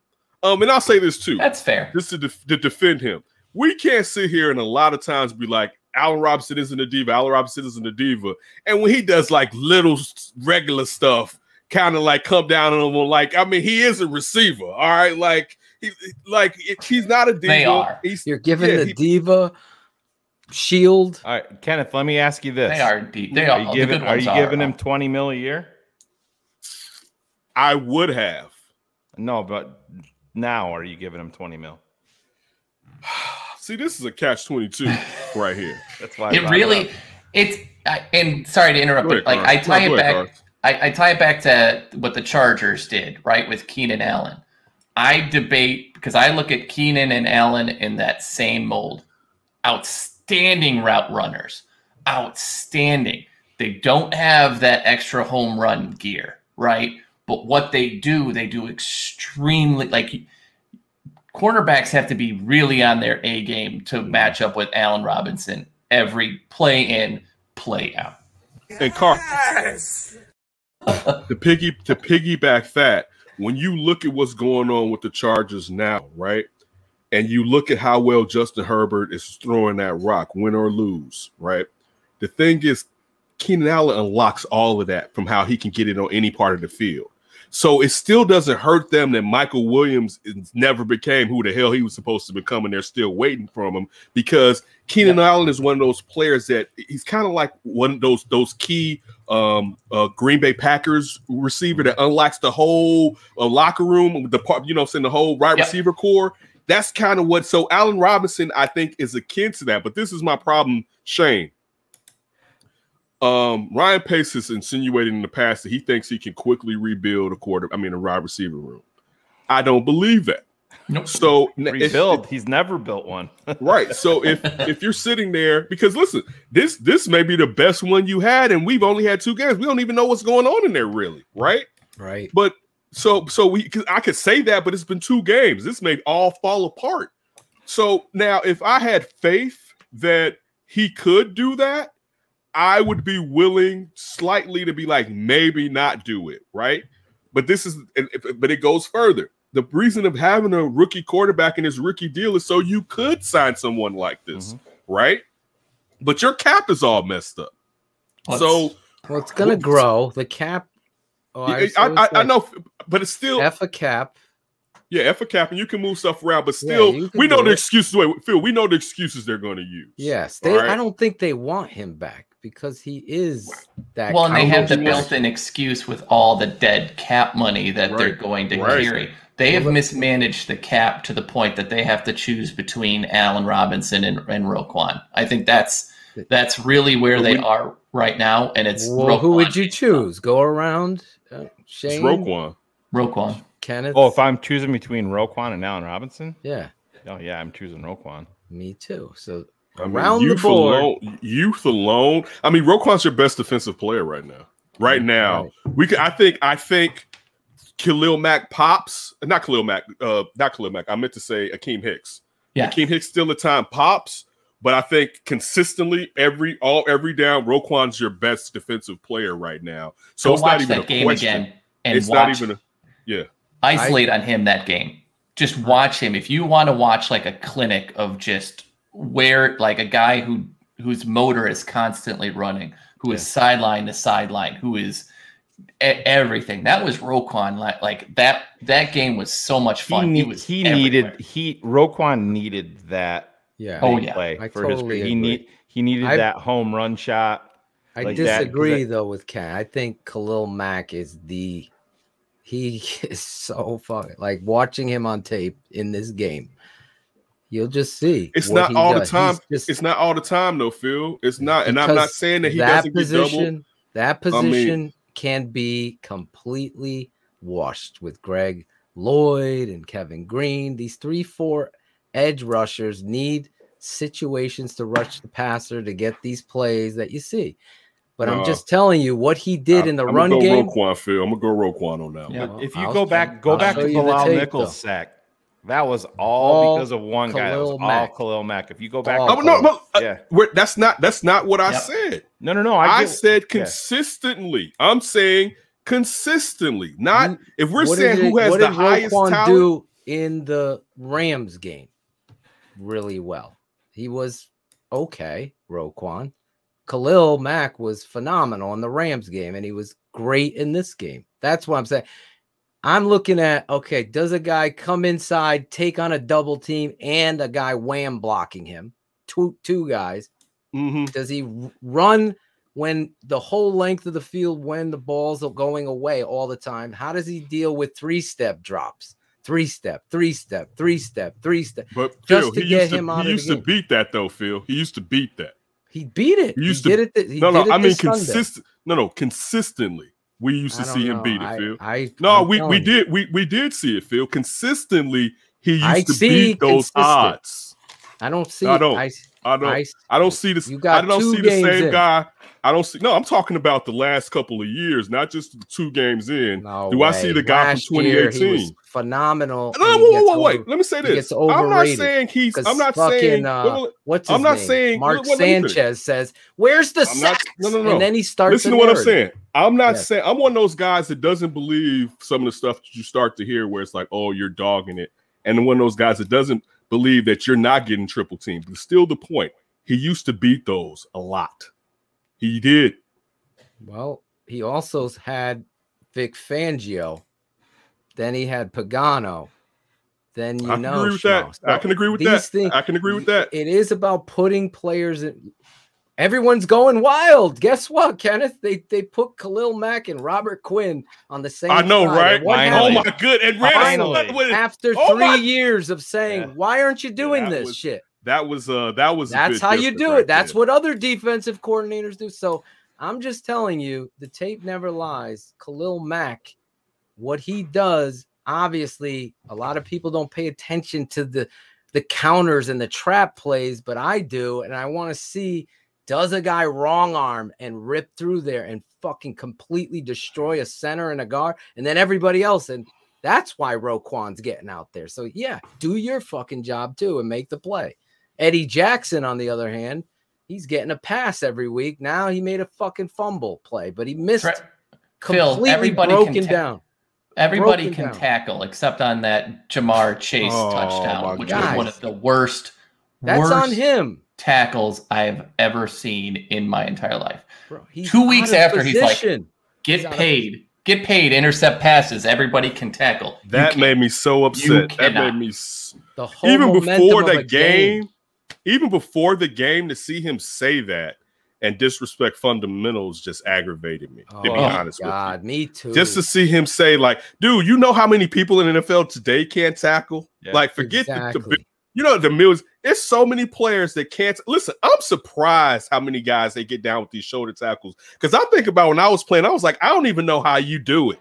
You know what I'm saying? Like, just I don't like how, because you have to trip them up, right? And this is like, I don't even know how you launch yourself without thinking about, I'm trying to take this guy down. And when I see it, I'm amazed that they can get somebody down. But there's so many players who fundamentally can't tackle. So just to say that was ignorance, and then for you not to be the guy getting the takeaways, you don't have a leg to stand on in that situation. That aggravated me. I don't know what you're looking at. He's not getting the pass here in the City Field.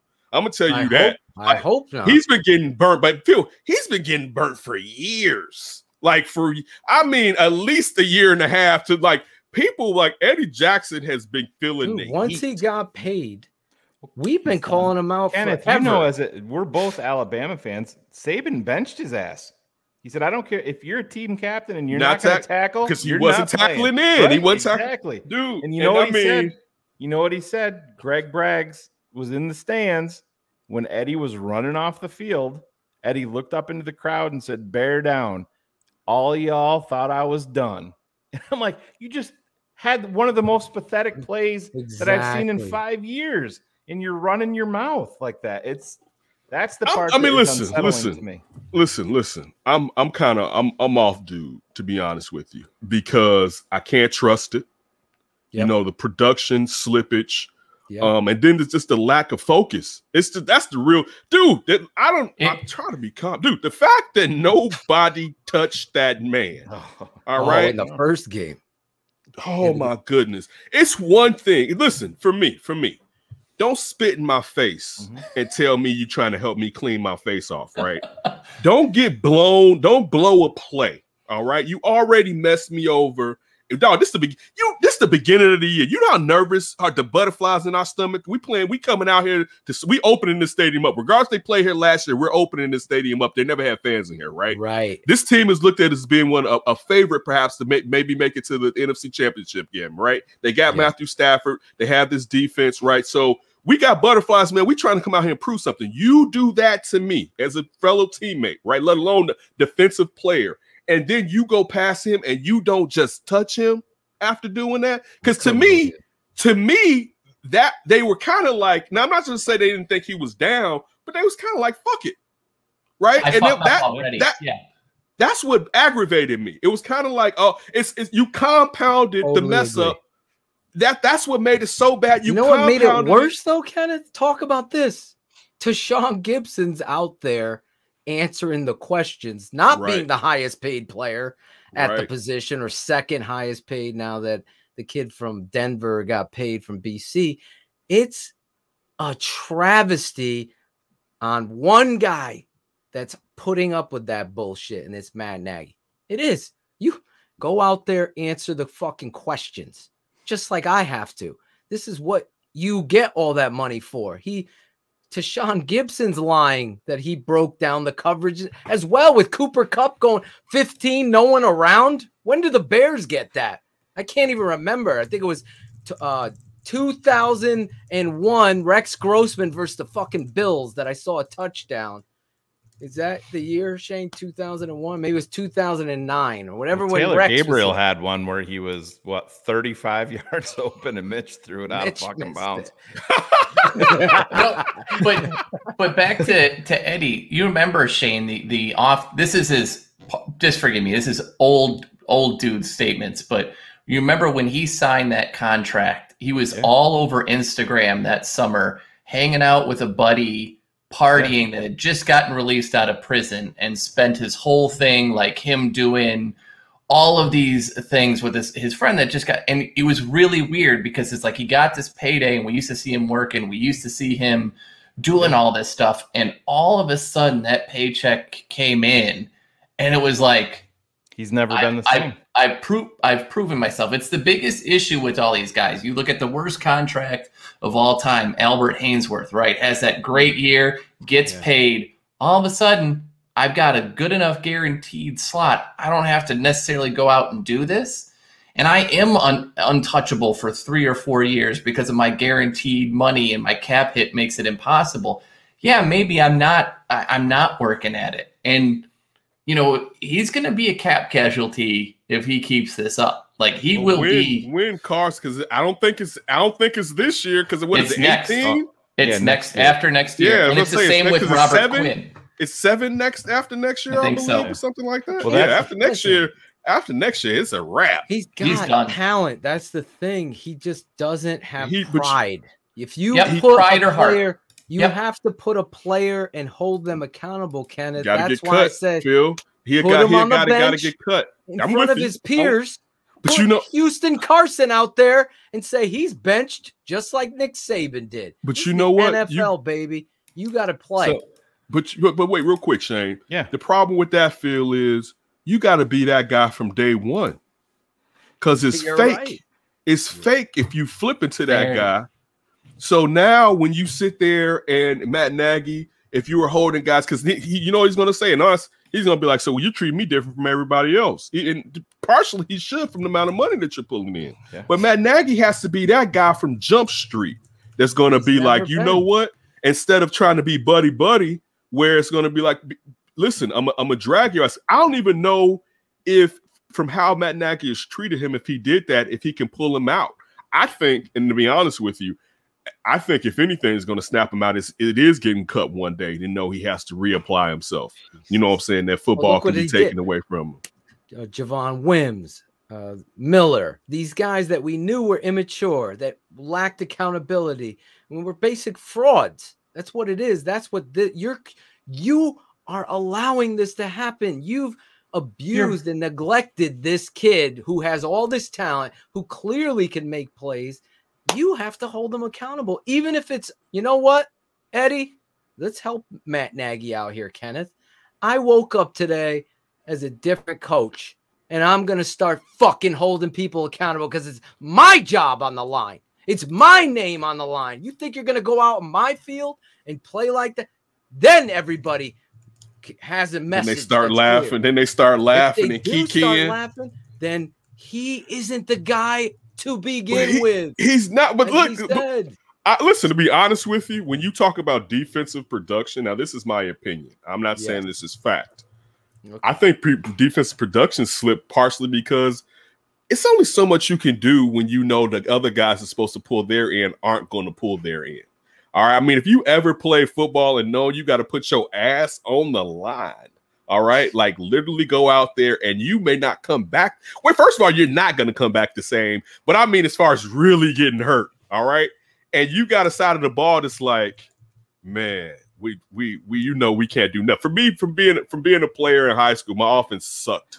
All right, if it ever if it was the Bears, if it was a completion, it was like a glorious day, right? And I mean, a completion was I'm talking about a celebration. It was like, oh my Lord, the gang went off. Right, dude. So I mean, and again, we were still together, but still it was like, man, we know they're not about to do shit.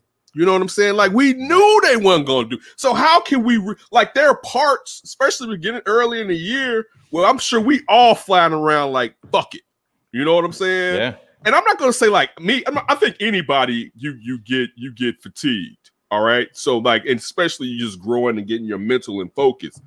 But I'm sure there were some guys that really checked out. And I can't even, and they weren't getting paid compared to these players that are getting paid and having some pride. But when you know it's impossible for them to pull their end. And I feel like these guys know as much, if not more than football than us. You know, you see that offense. You know in your heart of hearts, you play real offenses every week. You know in your heart of hearts what they're doing is not going to sit there and translate into helping you go out there and win games, period. Yeah. I mean, that's just the truth of the matter. And I don't some people be like, well, you got to go. And I'm with you, but they're human beings too. You know what I'm saying? And when you know, dog, when you know at the beginning of the year in your heart of hearts, you don't have a chance, you got a defense that's good, you don't have a chance to win shit. You don't. You really think, and they can be like, we started 0-0. You really think the Bears players started 0-0 this year, and really in their hearts they thought they had a chance to win the Super Bowl? They knew. They know. Even with this, let me finish with this part. Let me finish with this part. And I'm not saying they know from like they're the Bengals, right? Where it's like, oh, we're growing, we're not there yet. I mean, they know from the history of what they have in that building. You know what I'm saying? Like, that's the difference. Some teams can say everything is new or something is different. Maybe we have a chance. I felt like that maybe is snatched away because of the history of what's taking place with Matt Nagy on the offensive side of the ball. Well, I think that the biggest thing is just enough time has gone by, and too many of these guys have been living off the press clippings for too long, right? Like, we can't keep every time we talk about this team. It's once we get back, like now we're gonna be back on 2018. We're gonna be on it's gonna be 2018. We're gonna be 20. Like, that is 3-4 years ago, guys. I hate to break it to you. It is super hard to do from 2018 to 2019. But if you take 2019 and 2020 off, you're not just walking in the building, putting up a top 5 defense, right? You've got restock, and you've got to have people that are wanting to do that. And I think we saw it early this offseason when Roquan was the one guy who showed up to the OTAs because he's still trying to make his name. Everybody else is it.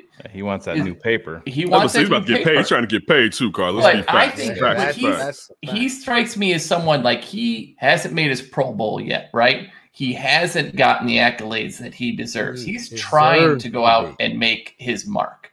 All these other guys are now like, I've done that. And I'm being way too general by saying all these other guys. But these guys, like Eddie Jackson, is living off of a press clipping. Danny Trevathan, as much as I love him for leadership, never should have been the guy because you traded 3 picks to get Kwiatkowski. He was the guy you should have done. You've got a guy who can't stay healthy, built expecting that to be part of why you're at 2018. You're expecting Akeem Hicks, who is lovely, who is aggressive, who is everything you want, but has spent the last 2 seasons getting nicked up and injured. You can't keep trotting these same guys out, older, not getting better, more nicked up, all of these things, and expect to go back.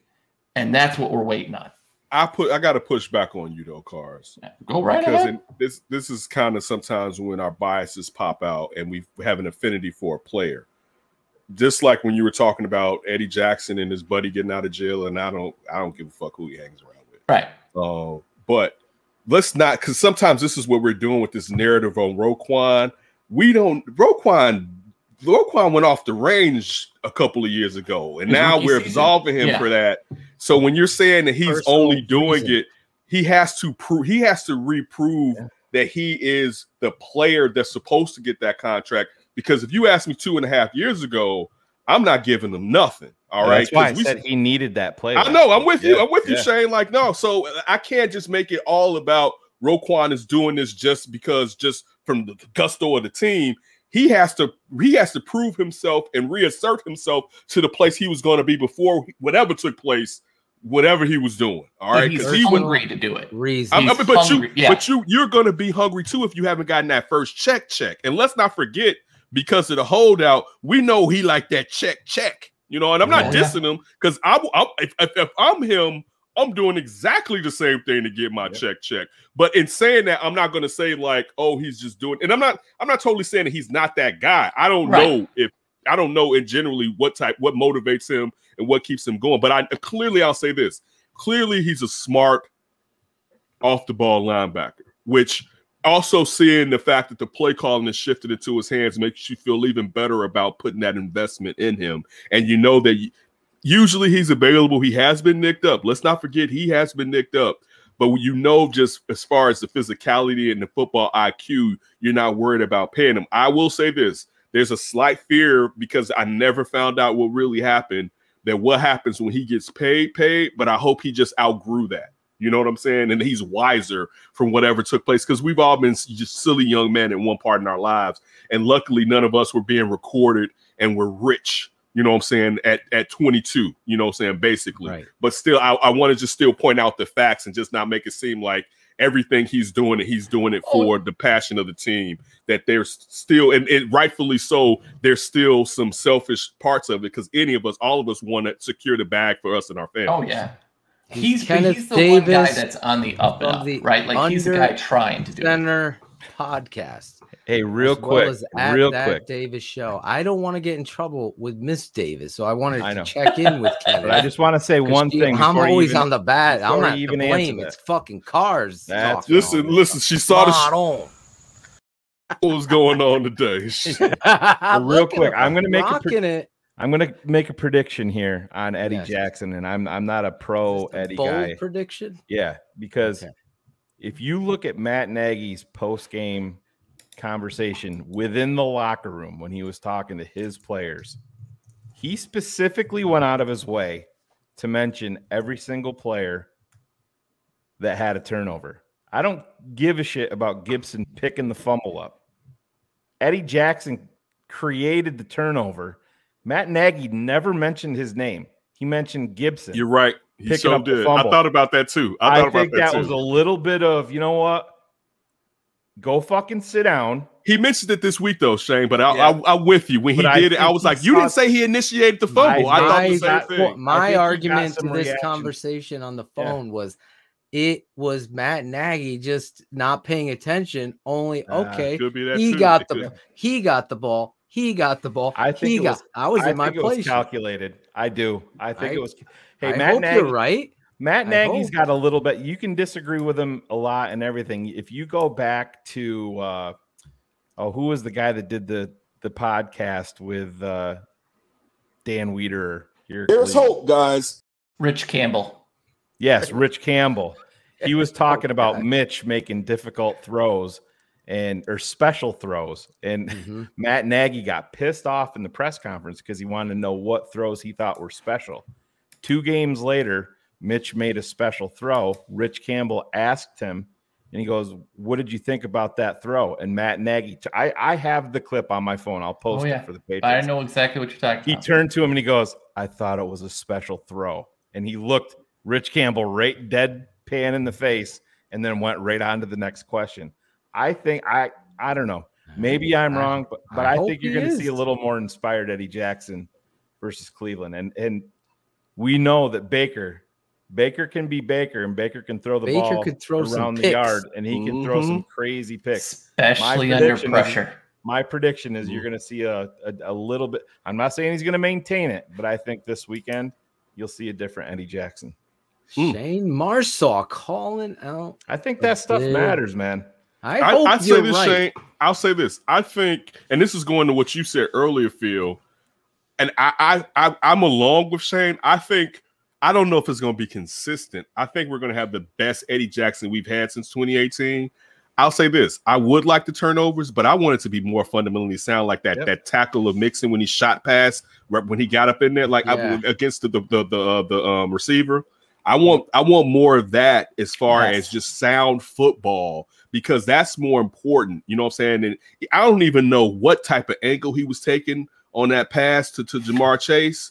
You know, because they said he was going. You could say he was going for the ball. I don't see how he was even like. I don't know what the hell was taking place. Misplaced. Exactly. But I to what I was going to say, Phil, the heat on his ass had magnified so much. It's been hot the last year and a half, Phil. It got so bad on local shows. They have people coming on there and they're asking them, like, listen, is he still in professional players? Is he? How many guys have you played with? They had what's Ryan they had Clark? What's Cars? What's the long snapper used to be here? Patrick Manley. Manley was on with Parkins and Spiegel, right? Manley was on the score, and Manley used to sit there and host with Spiegel, and they asked him, like, listen, and it was Parkins, I believe. Parkins and asked him, and shout out to them. Shout out to Parkins, always been down with me. Asked him, like, look. Parkins. It was like, how many times, and Parkins was like, I don't want to use a narrative that this guy got paid, right? Because who am I to say that? And he's not trying. But how many times you been in a situation like that? And Manley was like, yeah, I've been in it several times, and it definitely happens to players. And basically, I believe he said that it seems like it's happened to Eddie. And I'm just showing you just here how the heat has gotten to where there's no place to hide in the city if you're Eddie Jackson. What did he retweet? Alex Brown on a show said something like, Eddie Jackson needs to get back to the player he used to be. He liked it and he retweeted it. I know he liked it. I believe I saw that he liked it, but he knows here, Phil. He knows. Going to your part, Shane, like you're not eating downtown after these games and enjoying yourself. You know what I'm saying? Because that's what I want to hear. When I come to town, I'm gonna fucking change the whole environment. I'm seeing third downs and fans are sitting on their asses. It's third down. Get your ass up and start cheering for your fucking defense. I'm watching it. I hope Cars had his child teaching her a lesson. Like, she had no voice on Monday. That's good. What I'm talking about, Cars. That's a good father right there. Real talk. I have been to the Jets, Giants, Cleveland, New England. Where else? I went to Kansas City, Lambeau. These motherfuckers know third down, you're on D. I don't care if it's 3rd and 2, 3rd and 22. They're all screaming, standing up. every time helping this. That's the home field. This Chicago. is the fan base field that cheers when it's the flip side of what you're saying. Exactly. When they're on offense and it's third and they're screaming. I made a whole section. They did stand that. up, Kenneth. True story. Dude, I can get. I Jim mean, Larison on still you. to this day, I was watching. I felt sorry for my team, right? I was watching Peyton and Eli last week. Yes. And you knew Peyton was. I forgot which team was playing. You know, Peyton was. He was like, "Be quiet. Your offense is out there, right?" And I can see Peyton doing this, right? And it's just and it's just like, why? Like, as far as being as football rich as we're supposed to be here, that you don't know that quiet down, all right, and you're hindering like your own offense basically has to go to a quiet count because of you, all right. It makes no sense. That happened this last game, and the guy behind us was cussing like you can't believe. So we're earmuffing both of our children, right? But he's like, "What the F are you doing? You caused us to have to take a timeout because you won't shut up in our own zone." Quiet when they're on offense. Do you remember how pissed off Jay Cutler used to get with that? Oh my God. Here's that clip real quick that I was talking about. You had Mitch hit Allen Robinson on that corner route in the end zone. Yeah. Talking about red zone production. What did you like about the play design in that situation, and what stood out to you about the way they executed? Well, I thought it was a special throw. No pun intended. Just kidding. That was a little Why bit does of. he got to go pun? No, because I he thought was. it was a special throw, and that's it. Yeah, but he was just taking his little. He was taking his He little ain't swipe. And then he tried KRS-One right there. No, I'll I tell know you that. But That's what he needed. He doesn't know who KRS-One is. I will guarantee. Oh no! that. I bet you Matt Nagy knows who KRS-One I is. bet No. Wait, where isn't he from? The East Coast? He's from He's from Delaware. He's In from Delaware, Pennsylvania. you He listen went to the Honky University. Tonk. Delaware. He's from. He's a He's a Pennsylvania Honky kid. Yeah. All right. How much do sure. we want to do this? How much do we want to do this? I will. I say he knows KRS-One. I say he knows KRS-One. Carr Shane says no. Yeah, I think so. Okay. Okay, so it's gotta Carson, be you a say no. question. Got All around right. a lot of Bet locker US. rooms. Yes. But like, how old is dude? You got to think. Like, if you're 40s and 50s, He's younger than all of us. How old are you? right? I'm 43 now. Oh, 43. I'm the oldest on the panel. Jesus. By a lot. Yeah, 48. Set him straight at 48. Yeah. This guy says he has no idea who KRS-One is. He knows who KRS-One is. But Boop, he knows who boop. KRS-One. That's the sound of That's the the sound of the police. We're not going to play him, though. We're not going to get that copyright. KRS. Yeah, if you want to care. scare He likes Shane, it. just start telling him you're going to start to play KRS-One right now. I You always will put see him die. KRS-One's beats in intros and never get claimed because KRS understands more praise. Imagine getting KRS-One. I do have Chub Rock lined up to come Don't on play the show. anything from Public Enemy. It's like literally 2.5 Public Enemy, seconds, forget and they it. nail Oh it. no! Oh, Chuck D is. Remember Chuck D lined Oh, my up God. big and Premiere for the 10 Crack Commandments. Yeah. He was like, "I'm not playing that." And Premiere was like, "Just sue me. Don't see Biggs and State." Chuck D was like, "Nah, son. I'm I suing get everybody. He sues everybody. You can't even play a beat. I use their beat that they stole from somebody else, and I can't even play it on my show. Come on, Chuck D. Well, he needs money for I met Flava's Chuck D in neck 1991. watch things. The budget for the neck clock is pretty over the top. This ain't the best of KRS. It's just a section. So how many times must I point you in the right direction? Oh, what a pity. I'm rocking New York City. I love him. One of the best all time. He gets so underrated. So underrated. But yeah, I always bring up KRS-One because, listen, guy kept it 100, every lyric, every song, everything. And that's what this network, that's what this show is all about, keeping it 100. We've had Kenneth Davis on the show over how long? An hour and a half and 4 minutes. But you're like family here. You're wearing the swag. Listen, You're I love flowing you with guys. us.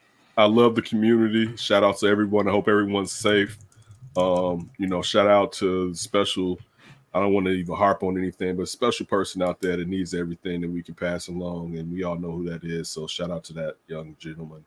as all the energy and all the praise that we send towards you, because that's something right there. So I think that's the most important thing. But I appreciate you all. I love chopping it up. Love disagreeing, because even if we disagree, we're still supposed to be friends afterwards. Y'all over here arguing over football. Man, it's some real stuff out here. Not you. I'm talking about some of these these chat. I mean, yeah. I mean, no, we are like, listen, we don't agree. I leave here. Honestly, I got fans like you and Shane, Cars and you must hate each other. I go, no, I fucking love it. Let me just put this to bed for the troll that's gonna. Kenneth Davis is a fucking amazing human being, and that right there football doesn't get in the way of how much I can't wait to shake this dude's hand when I get to Chicago and get down like that. That's what everything's about. That's like what it's all about. This is us enjoying each other, talking about, like, listen, this is one of the reasons why I have my son sitting next to me, because I was telling him how sports is a uniter, or music. Right. This is, we were talking about hip hop. And just when I take him to the barbershop and I'm like, put your phone down and pay attention to what's going on. Yes. Because people want to go into their own silo so quickly rather than trying to look around. But no, man, this is something that brings us all together and us all chopping up and kicking it, man. I always appreciate, I got mad love for you guys. Keep on doing what you're doing, man. It vibes throughout the world. Yes, all right. Look at how far y'all look at your reach. I mean, it's a world where I reach. So you guys should be proud of yourselves, man. And I'll talk to you anytime you need me. I'll be here, and definitely during this football season, you're going to have to come over. We're going to have to talk some shit on my show. There you go. I can't wait to come on your show at some point. I want to say this before you leave, because you are family. There's never a right time to say these things. So I wanted my brothers to be here, but today I got some bad news. My son Tate has COVID-19. He tested positive. So it's been a very difficult day for my wife, my family, and the show goes on, but just you bringing up Shane's son and the positivity. I believe in this family. I believe in these fans. Just send the positive energy towards my son. I totally appreciate that. COVID is real, guys. I mean, I'm living it here on the East Coast. It's scary. You don't know what to do, but be the best father you could be and just pray and be a part of that. So, and you brought up your son. So this is where it brought it, because I want to share this real quick. My son loves David Montgomery. I mean, he sleeps in his jersey. He's running around pretending to be him.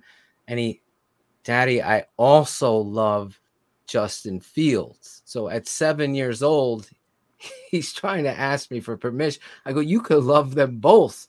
So when Justin Fields threw that pass to Allen Robinson, and Claudio was there, so we're like, yes, the disappointment. Tate's jumping on us, and it just, he's in great spirits. He only can't taste anything.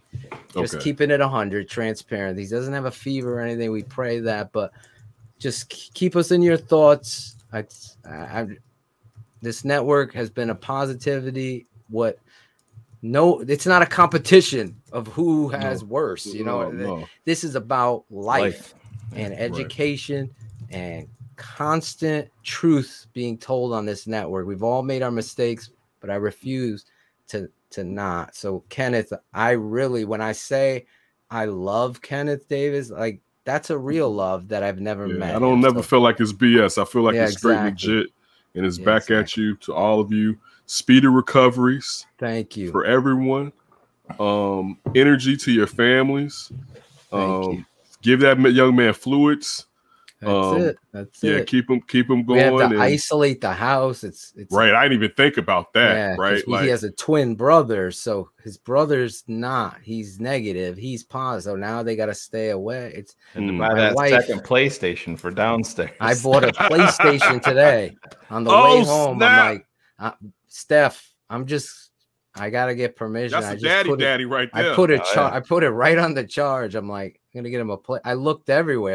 I was like, they're sold out. I found one in Bristol over by ESPN. I drove all the way over there on my way home, picked it up, brought it home, set it up.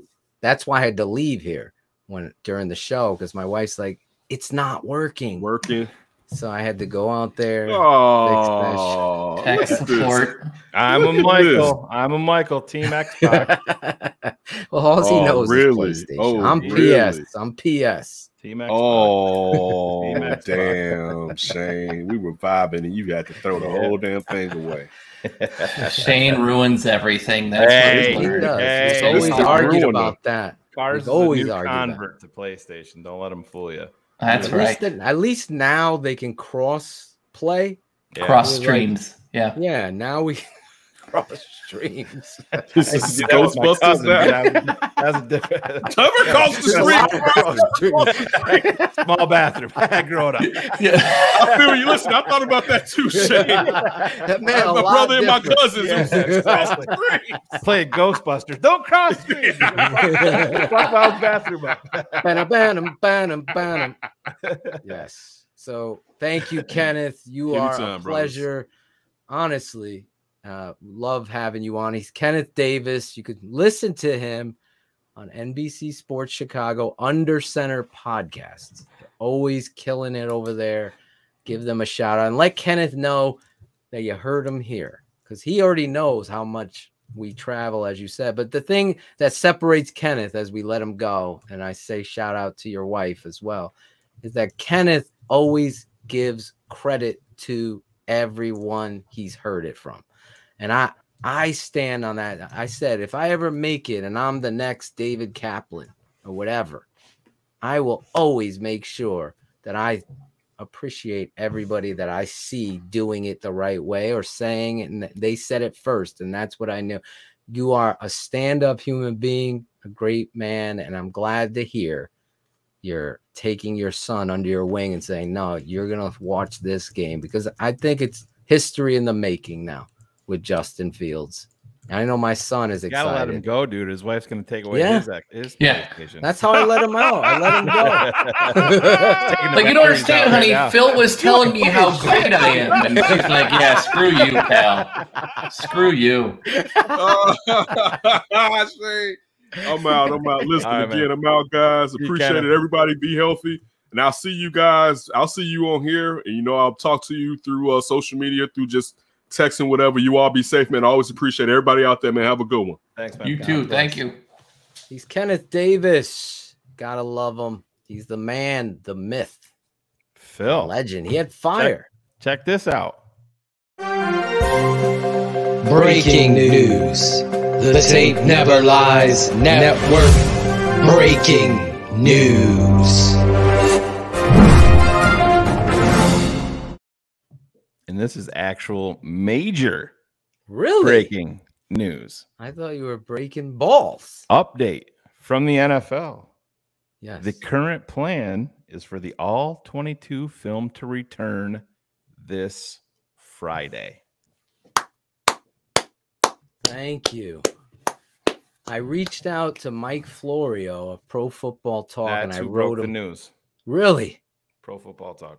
Oh, I reached out to Mike Florio 3 days ago or 2 days ago, Shane. I want to be truthful, and I wrote a really heartfelt letter. And I think it's a disgrace and a disappointment. We talked about this earlier, especially with what we all pay for. I mean, that's the entire reason you're paying for Game Pass. It's the only reason. And I felt have a class action lawsuit for money back if they didn't do this. Absolutely. I felt like they were saying, fuck you, America. Fuck you. We're going to give it to the Europeans, but not you.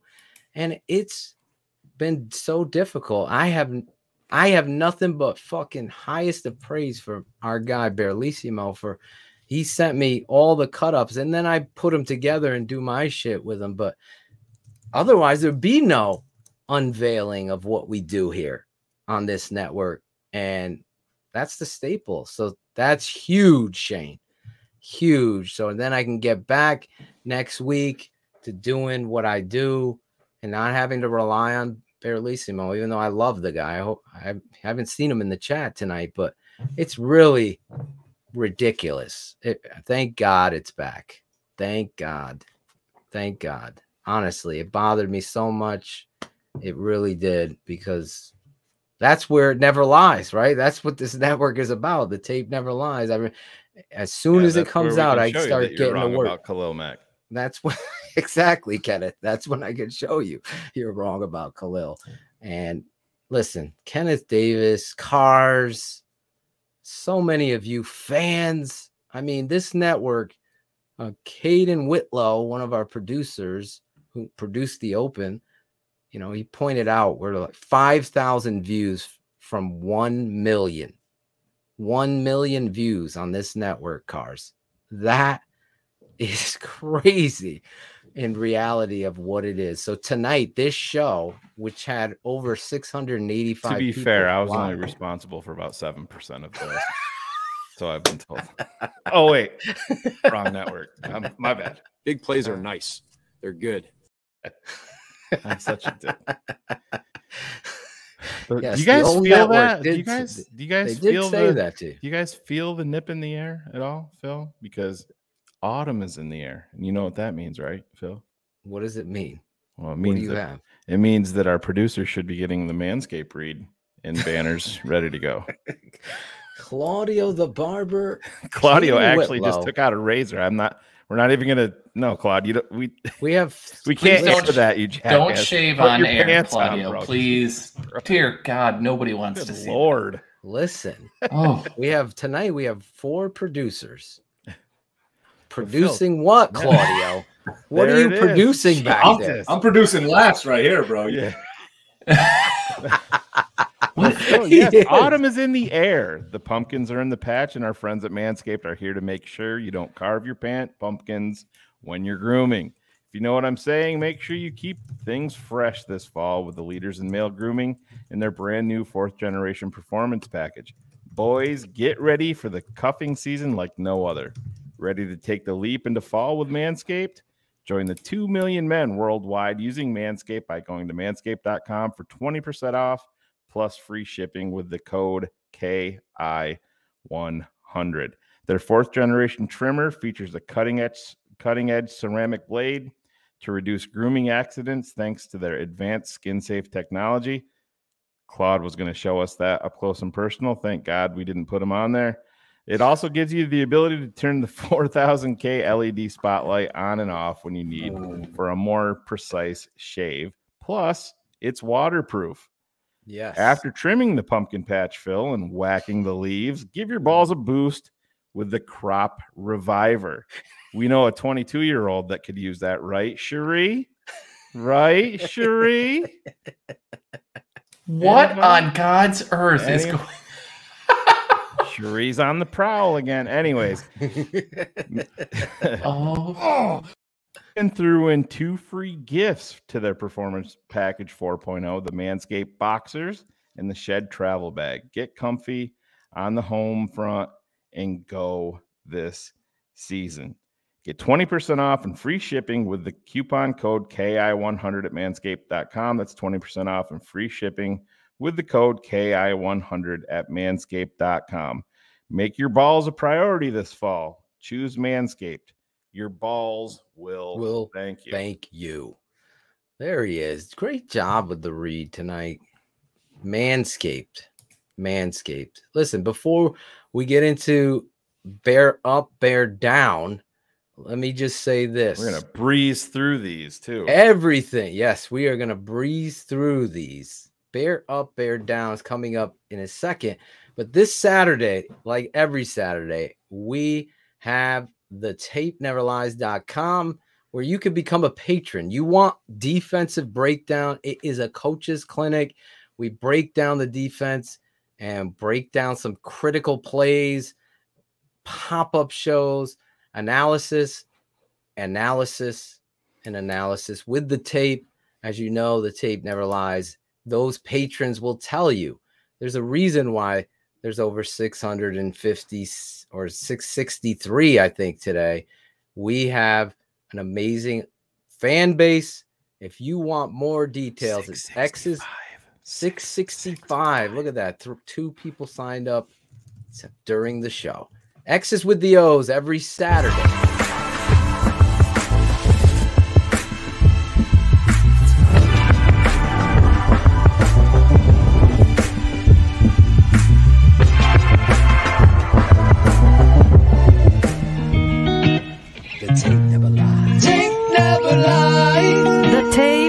never lies. Tape never lies. The tape never. Tape never lies. That's why we do this each and every week. Here, we talk about it. There, we show you about it. That's the difference. As I'm looking for bear up, bear down.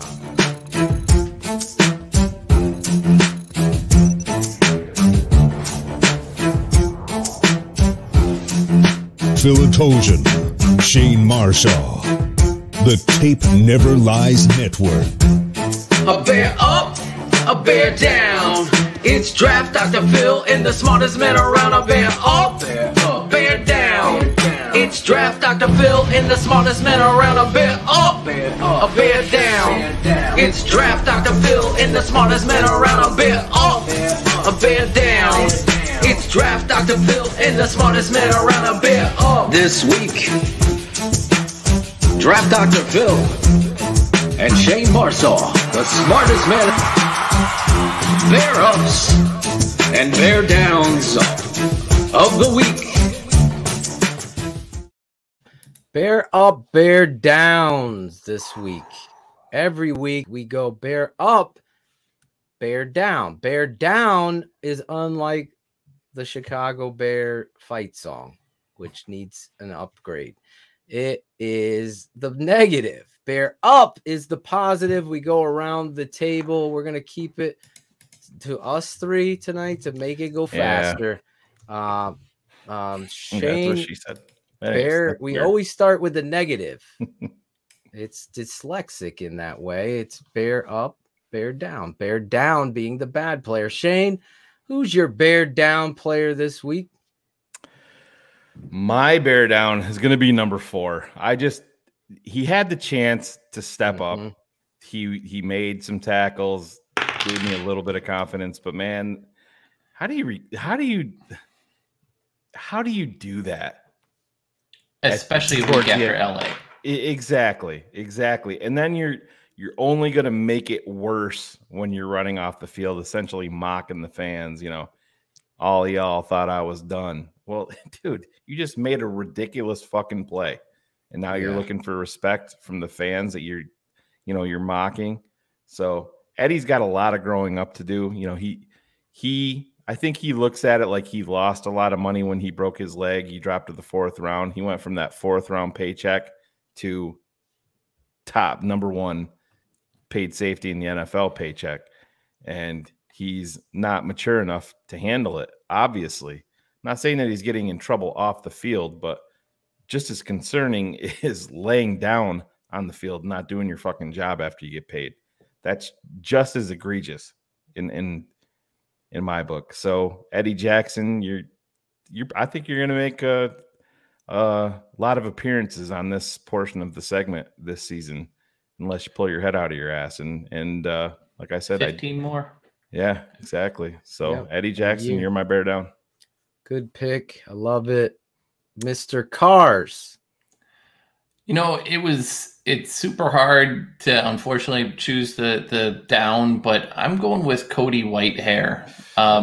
Cody, you know, there's one guy that we spend a lot of money on that offensive line, and that's Cody. And for about 3 years now, he has just not been worth that paycheck. He's not been all these things. You know, Mustipher is his own thing, but he's got leadership qualities that they like. Cody's never had that. That's why they don't really want him at center. And it's just, when you watch those plays, it's kind of like he's always getting pushed around. Like he just doesn't have the strength anymore. You know, all of these things. I kind of feel like those negative plays or those plays where Monty's getting hit early, it was always coming from the guy lined up over Cody. So when you don't pay on your line, you pay one guy. I need him to be an all-pro guy, and Cody is not even an all high school player right now. So Cody Whitehair, you are my bear down. That surprises me. I can't. I'm excited to look at the tape. Cody, I'm staying. Cody Whitehair for Cars. Last week he was my bear down last week, but I kind of said that before I got to see the tape. Again, I'm going off my memory here because tonight Bearlissimo sent me what I'll be cutting up because I'll be home tomorrow. You talk just before you go, Phil, but just to piggyback off what Cars is saying, he's the classic guy that the Bears just haven't given a fuck about. They paid him, but you're going to be here, you're going to be here, you're going to be here. We're going to then literally within the game they've done that 1 year. I honestly was so impressed with his tape at center. I'm like, yes, this guy's gonna be the fucking next Kelsey for the Chicago. And it was like, wow. And then they're moving him. And then everyone was worried about his shotgun snaps. But then again, to Cars' point, which is a good one. I think it's a good one.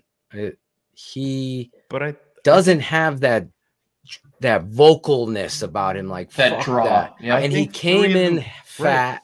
He doesn't look like the strength is there. Let's just be honest. And he looks a lot of rotund around this area with the belt. So I don't know.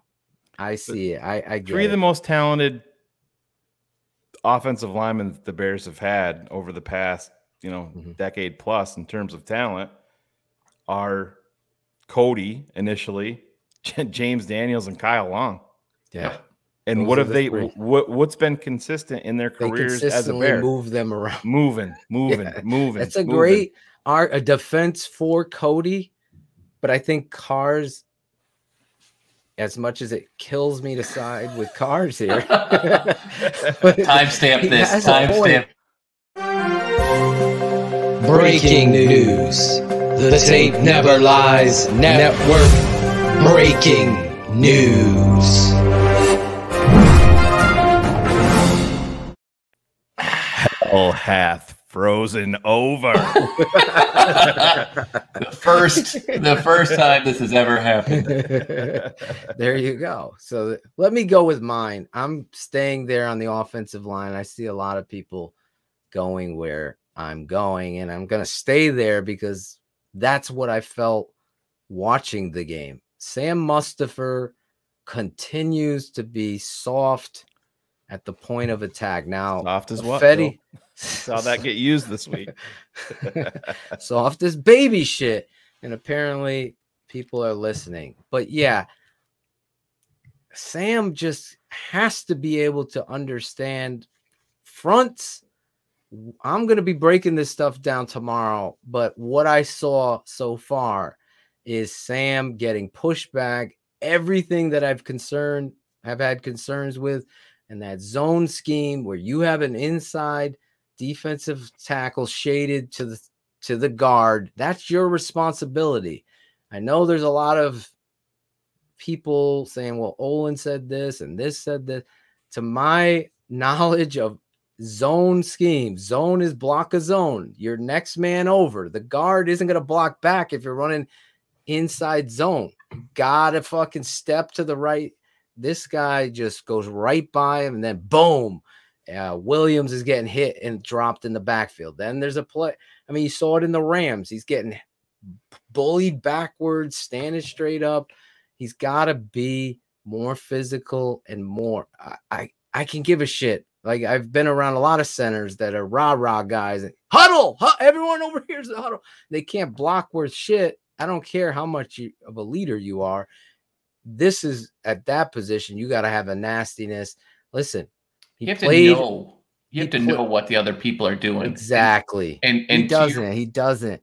And to your point, like Justin is going to doubly need that more than anything. You need your center to be dead, at least know his role. That was my next point. Here is a critical play, guys. And he's going like this. Yeah. Hello, McFly, McMustipher, snap the ball. Like, then you get a false start. And you saw the leader of Justin Fields. The camera went to it quick. I try to grab it. He goes, what the fuck are you doing? Like, snap the fucking ball. Whoa, that I haven't seen from our quarterback. So this is the stuff the center position to me is the weak link, even with Fetty's hiccups and I don't know what he's doing. I don't think this offensive line is where it is or needs to be. But again, I digress. My bear down is Sam Mustipher. Sam Mustipher. Now, let's go into the positives. Flip it around. Flip it around. Again. We go to bear up, which is the opposite. Bear up. I'm going to leave the layups for everybody else, I guess. I just look at football and I see energy, effort, and those types of things pop off the tape. I've been critical of people, and when I am, with JP Holtz, I applauded him. I'm going to take ownership. You do something different than you've shown me on tape, just like a great coach should. You point out, wow, look at this. Well, Jalen Johnson, to me, goes out there and lived up to the billing. He lived up to the billing. He's out there. Exactly. When you see, the first play, Claudio can attest, I was a little hard. Like, if you can get your hand in there, get the other one over and pick it. Well, I would say 2 series later, he does that exact thing. He learned. He's getting it, and he's building the confidence. And you know what? He was tackling well. He was going in there aggressively. He wasn't putting his head down. And that, to me, and on that fucking deep ball, guys, that reminds me of Donnell Wolford, who would run with these guys and in the very last moment's time be able to get his hand in there and paw it away. That play was bigger than most people think because it was a great throw by Burrow, but was an even better play by Jalen Johnson. So Jalen Johnson, great job. Way to step up. You are my bear up this week. Cars, your first up, you get bonus points for Donnell Wolford, who still remains one of my most favorite Bear defenders of all time. I'm trying to get him on the show.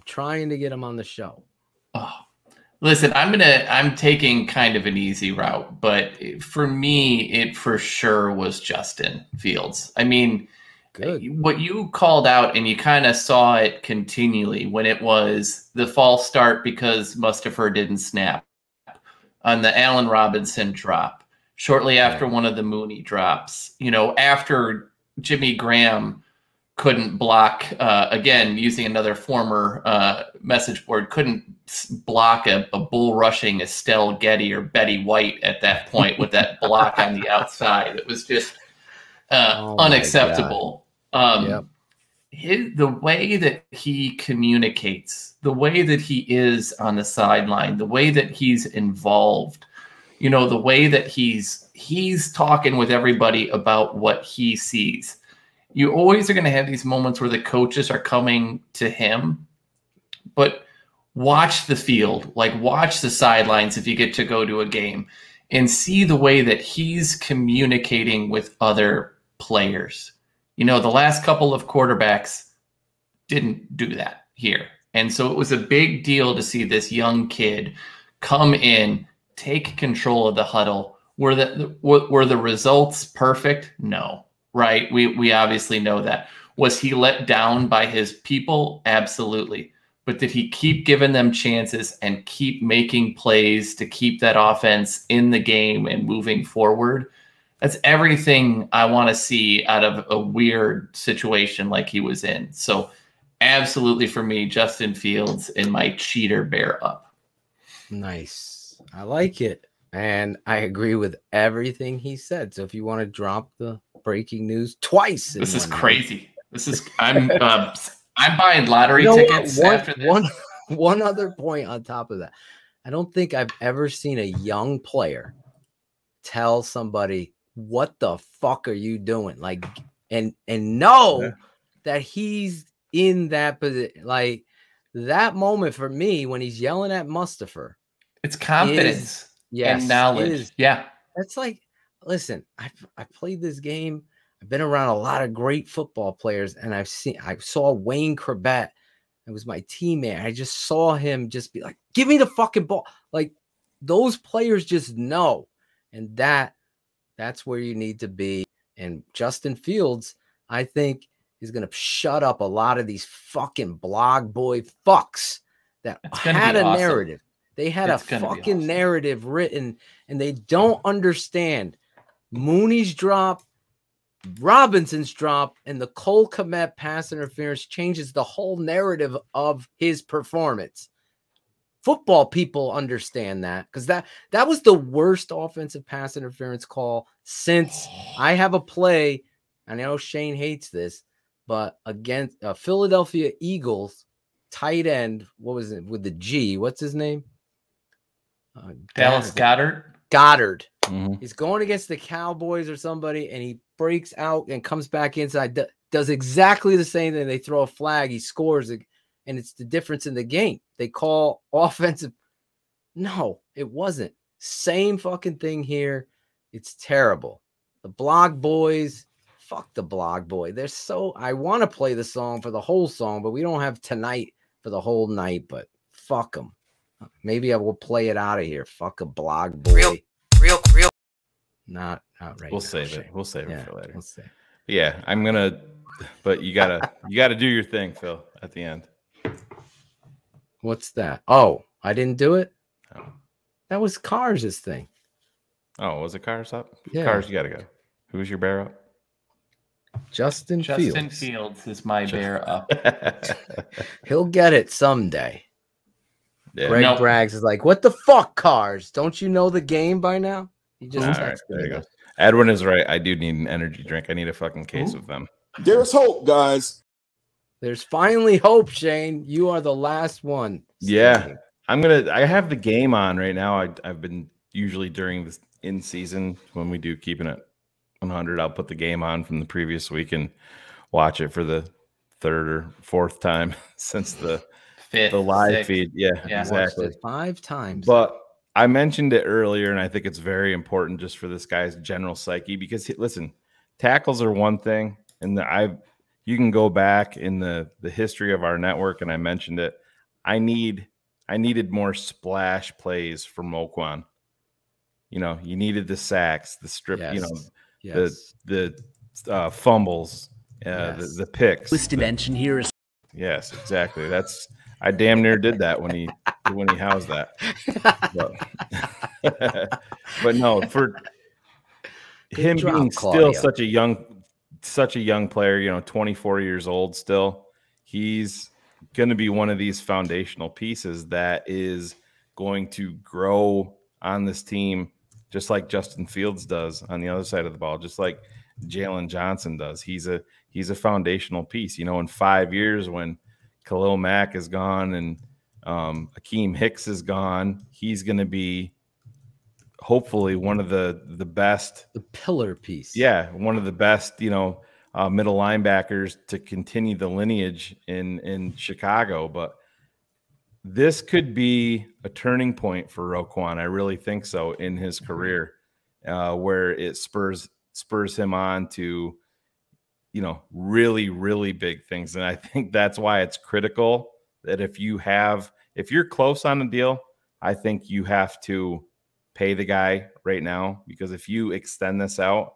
I think it's going to cost you many, many, many more millions if he goes out and blows up and all of a sudden he's an all-pro this year and he has 5 interceptions and 6 or 7 sacks. Then it's costing you a lot of money. So Roquan Smith, you're my bear up.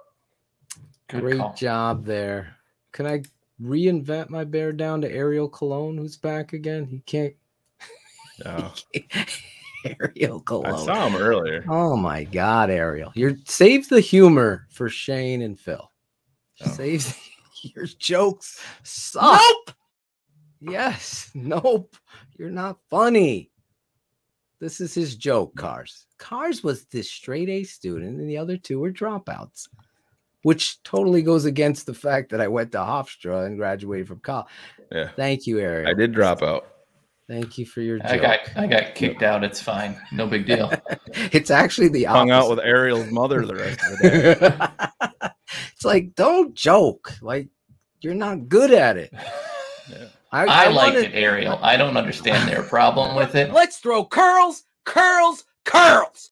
Just imagine the comments from Ariel tomorrow on the YouTube page. He's hates. I really love you guys, but Phil's a fucking dickhead. Doesn't know football, and guess what? You're short. You're a ninny muggins. Take that. Listen. But back to your mother, Ariel. A lot of people think they. I want to watch Ariel and BB Bears podcast. That would be fun. Maybe we should produce their show. Yeah. Everyone thinks they could do this. Like, nope. That's right. I can barely do this. I mean, it's pretty terrible. You know who can do some things, and it's surprising.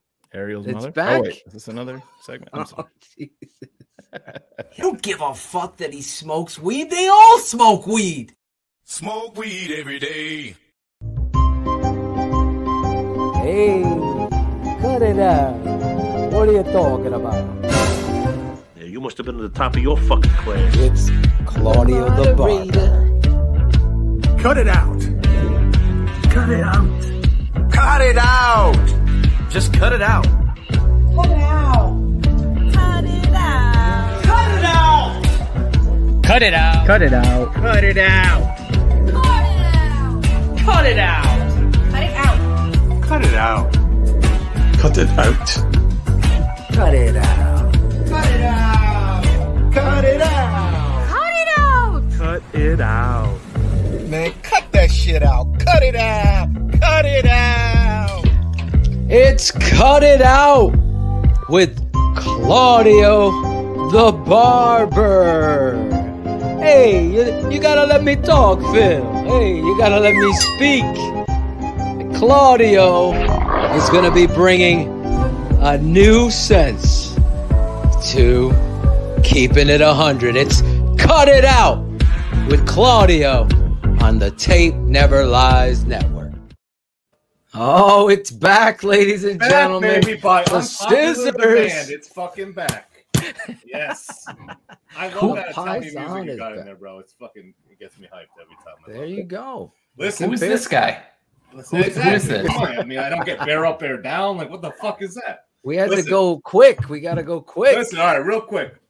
First of all, cut it out to the NFL for making me have to fucking just do pictures and not fucking videos. Okay, first of all right, because they're gonna ding us. Best one you've ever done, Claude. That is the best. That is the best one. All right, throw them, whichever one you want to do. Let's do it. Let's do it. Here we go. Let's go. All right, here we go. So, to all the fucking Fields, the guys, the fans that are saying Fields doesn't have it because he throws a fucking pick and he's not ready. Listen, this fucking play right here, all right, shows the type of fucking player he is. All right. Andy Dalton doesn't get this fucking fumble back. All right. So cut it out to all you fucking dudes that aren't on the field. The blog boys. Claudio, good job. That play might have saved Shane. That saved the game. Huge that fucking play. That's a huge I never saw so many hands-on balls until that was another Stop. What? You're cut off. Somebody, you're cut off. Gangsters, what's up, guys? What's the next one? Let's see. Roll the dice. Let's go. Oh, Claudio, we had another one. Cut it out. We got four of them. We got four of them. Let's go. I can't see it. Cut it out, Claudio. There we go. Listen, this is a double cut it out. Ready? The NFL can cut it out for making this fucking a penalty. All right, a taunting penalty. This is not a fucking taunting penalty. But Gibson, bro, you know it's a fucking penalty, so don't do it. Just fucking walk away. So cut it out, both of you. All right? Model. There you go. We took a small step back on that one, but small step back. You don't agree with those points, Cars? I agree with the issue is the stupid penalty. Absolutely. And he should fucking know, and then not. No, because there were so many this week. There was so many players that do it. Yes, of course. I think, but just have you went over the cut it out line with blaming Gibson because you defended Gibson in the first place. It's a stupid penalty. Ariel, there's no defense of, but for you. All right, Phil. You're right. Now we want to hear always what you want to hear, bro. You're right. All right, I'm an Ivy League graduate. Here we go. All right, listen, bro. Cut it out. Allen This Robinson. isn't even the worst one. I know what's coming next. This isn't even the worst Well, one. you say the best one for the last. Listen, Allen Robinson, you guys talked about it before. You got to make this fucking catch. All right, cut it out. You want to get paid. You want to be top fucking 3, top 5 receiver. You're great. But this would have been Justin Fields' first fucking touchdown. All right? Yes. You got to make this fucking catch. I don't give a fuck. And right? Phil, So cut it out. why did Justin throw that ball when he did? Because the defender's back was turned to him and he knew it was the right place. So he put the ball in the perfect place. Like, and you know what you want your rookie to do? What you want him to do? Yeah. What you want? What you want?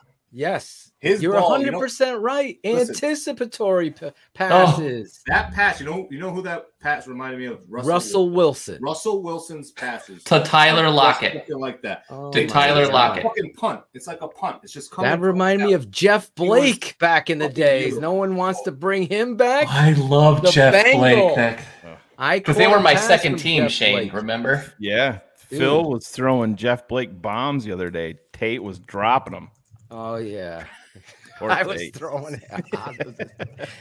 He was so fired up because after every flag football game, I do an ice cream pass, as Claudio can attest, and I let the team pick one kid, and he runs 50 yards out, and I fucking bomb this thing because if they deserve a ice cream, the whole team, if he catches it. So yeah, Tate was fired up with my Jeff Blake ball. Ah, the memories. Jeff Blake. This is Look the him last up. one, Claude. This is it, Claudio. We're supposed to be done by Here 11. we Right, go. Here we go. I talked about this We one. talked about Claudio. this one too. This But this is is fucking crazy. photo evidence. Look at number 74, right? Oh He's my God. past the fucking We only first had down line, Barlissimo's right? lines, Shane. Okay, but he's past the first down line. You got 32 with the ball that is perpendicular, right parallel with him. So listen, cut it out, fucking Nagy. Be a fucking coach. This is the simplest fucking thing. It's the simplest thing. You fucking throw the Totally. flag.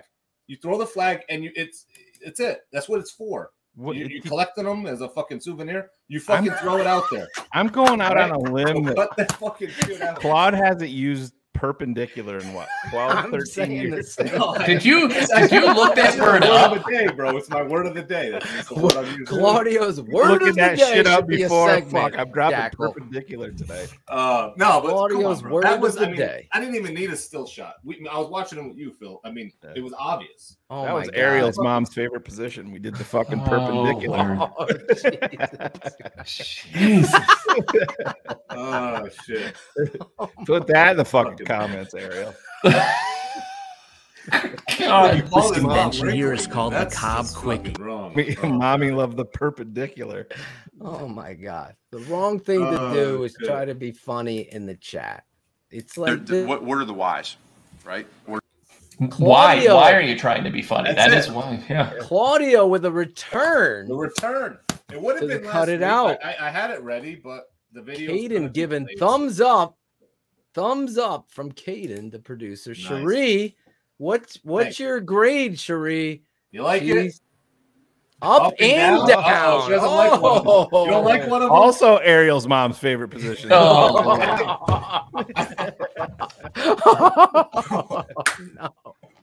Nope. I think she's Let's giving me a throw thumbs curls, up. I fucked her curls, too many times. curls. Speaking of curls, just a teaser. Next week, me and Cool Kennedy have gotten in the studio cars. Yes, an original DDP and Cool Kennedy song. I'm going to play a little, like, tiny taste. 3 seconds. Wait, If it's about me, I'm in. If it's not, then I'm out. Like, So, yeah. real Hold on, quick, one the sec. setup Hold on, of this. real quick. A guy Yes. has a question. He wants me to spell it. All right. PERPENDICU.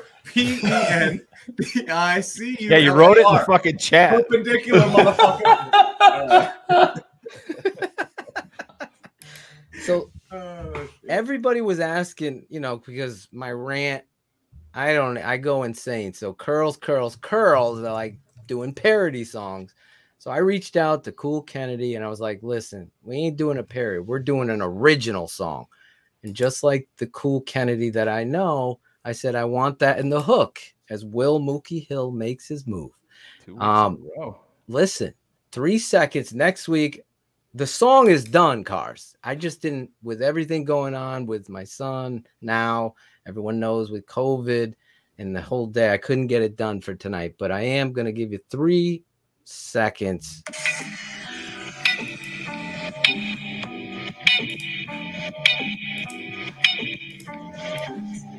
screen over here. Let's curl. I said it in my eyes. All right. So next week, an original song, Curls, TTNL debut. And I got to tell you right now, this motherfucker, Cool Kennedy, is one of the most talented dudes. It's unbelievable. It really is. Yeah. What he did with my idea, and then we team up and just drop fucking Nagy napalm is all I can tell you. Next week, that will debut. Curls. I wanted it to debut tonight, but it will be next week. Vertical and Perpendicular song will be coming out in a couple Oh weeks. my God. I would kill for that to be a song. But I wanted to the cut it out music. Like if we're gonna do that, we gotta update the cut it out song. Absolutely. Perpendicular. Yeah, absolutely. We're doing this. This is happening. All right. So we've come to that point in the show. Where are we at, Shane? We skipped Dumbest Tweets, right? Because we shared it. So we're gonna go with the bold prediction segment of our show. But before we do that, we got to read a little bit from BetUS. BetUS with 3 decades leader. BetUS is our new sponsor, Cars. And they want you to join now for 125% bonus. Or if you're really freaky deaky with your bets, 200% bonus crypto. Use promo code Shy City. That's CHICITY 200. And bet sports, casinos, horses, pop culture. I don't know what a pop culture bet is, but you could do it at betus.com. You bet, you win, you get paid. It's BetUS. And keep it at 100 fans, TTNL fans from all over the world, do us a favor and go bet. If you bet, you will win. There you go. BetUS. Thank you, BetUS. We love our sponsors here. That being said, bold predictions. Cherie's second favorite song, but I'm guessing next week's song, Curls, based on those curls, is going to be her favorite song because they're glad they give you an advance notice, Cherie, that they're going to put you on, right? So you're you're just ready. I heard Justin Fields loves curls. Bold predictions. Will showed up, so she's getting. If I'm going to root for a team, I want to give it all I got. Next play. Pass. There was no rhyme or reason. Drove down the field. Mr. Montgomery breaks a huge run. If he scores on the run, you don't got to worry. But you do got to worry because he gets tackled at the freaking 15. There was no rhyme or Next play, shotgun.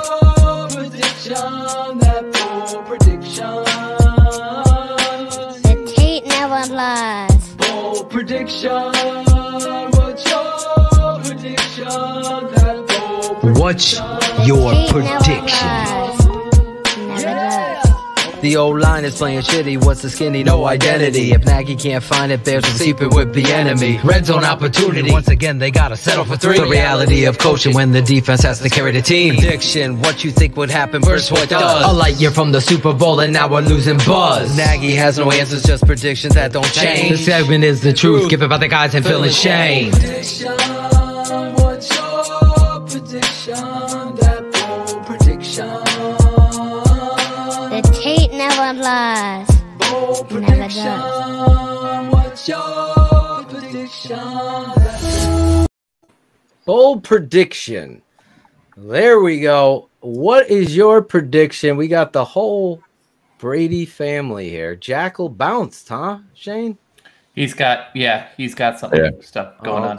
What's good, Bears fans? Here's something that I think you might have missed from Sunday's game, but just put Jason Peters here. Gotta love that.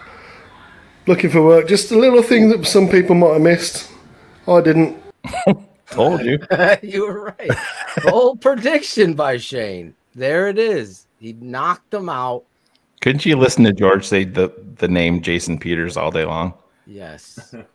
George Barlissimo. Jason Peters showing some toughness. Who would have thought? Claudio, we're going to start with you. Start with me. the All barber. right. All right. So we start with the score of the game. Yes. So I will listen. I'm all in on Fields, man. I think the whole team is going to fucking rally around this dude. And I think a week with the ones, the offense is going to click. So I'm saying a big win on the road. I'll say 27-20. 27-20. Chicago Bears are 2-1. 27-20 Bears by Claudio and Barber. Jackal, I know you're not here. You wish you were with us. Write that down. Make sure we keep track of these things. All right. What's your big bold prediction? Darnell Mooney? Listen, he let me down. And listen, Tate, you said Tate loves Fields. He also loves Mooney because of me. He does love Mooney because of you. So listen, I'm going Mooney scoring a touchdown over 100 yards. There you go. Over 100 and one touchdown. Yeah. Bet he would have had that last week if he didn't drop the touchdown. Well, it is bold because we haven't seen it yet. So that is. Let's hope it is. 27-20. Darnell Mooney over 100 and a touch. Yes. Tutty. Cherie. Yes. Your bold prediction for the game and your bold prediction of what's going to happen. So, I mean, my score is kind of a bold prediction since we very rarely hit this. I'm predicting Bears win 30-17. 30-17 Bears. How many of those touchdowns are defensive? Because that's the only way we reach 30. I do think we'll get one defensive touchdown, but I do think Justin's gonna light it up. And my bold prediction is that Montgomery will hit 200 yards rushing. What? I think we're gonna 200. He can. Fuck, he can. 200. 22 carries. I bet you got that right. The way he's running. Look at your what would that be? Romeo over there? 20-17 Romeo's predicted. Right here. Renaissance 27-17 Browns, he says. 31-24 Bears. Mikkel. Mr. Caden Whitlow. Happy birthday, first of all. Thank you. Happy birthday. That was last week. Oh, what'd you do? Steal all Well, then I Jackal's take books? that back. You I steal take it all back. Jackal's books? Yeah, I replaced the books. Jackal wasn't here. I had to find them. Those look like actual books, though. There it is. Yeah, I actually read them. Jackal just has the picture. I like how Caden chews gum and pushes it to the front of his mouth when he talks on air. Yeah. Thank God you're not an old man. Maybe next time yell at Caden to get off your lawn. Maybe that would be next. Get off my lawn. Get off my lawn. Listen, 200 yards rushing by Montgomery is the boldest prediction. I will be so happy, Cherie, if that's right. You can bet on that at BetUS. I will be getting in a account. 200%. Use that code. Caden Whitlow. Did you just say 2,200%? 200, I said. Okay. I want to piss him off. Okay. Caden Whitlow. I'm going to say 35-20 Bears. 35-20 Bears. Wow. 35-20 Bears. Laz got 42-39 cars in overtime. That's like, I haven't seen that ever. That's two games for us, Yeah. right? Yeah, I haven't seen that both ever. yeah. 42. That That might be happened. 3, sadly. Let's be honest. When's someone give us the last over 35-point game the Chicago Bears have had? I want that in the chat. All I can think of is the Minnesota game where Alshon Jeffrey went off, and I don't even think that was 40. And we lost that game. We did. He had like 272 yards or something. Oh my God, that's right. I remember that. So we scored 2013. We scored 41, or we scored 45 week 14 against Dallas. That's the first Trestman year. We actually had 3 40-point games. Oh. 3 and we just gave up 60. games. So that was maybe we got to bring Mark Trestman in to call plays. Oh God. I'm looking, but I think 41-17 last year, they're saying. Yeah, the Jags. I don't remember that game being like that. Oh, Tampa Bay, that game, the Mitch game. All right. Someone's yelling in the cave. Sorry. It's loud back here. The fraternity brothers going fraternity brothers. Yeah, for the most They part. drinking? Frat They play brothers. fucking beer pong or something? What are they doing? It might be. I don't know. And Blue just fell in the lube pool. My boy, Blue. Yeah, my boy. My boy Blue. What's your bold prediction for the game? I'm gonna say Cole Kmet is 70 yards and a touchdown. Justin Fields is gonna give him all a boost. Wow. Nice. That's... Like in one play, 70 yards? Or No, is it just gonna like get total 70? for the game. I got you. I wanted clarity. Yeah. Clarity. So I stand corrected. 41 points against the Jags last year. I don't even remember that. Week It was 16. that Mike Glennon revenge game. Yeah, That's first career touchdown. I think he had the first one, didn't he? There you go. Jags game. I believe so.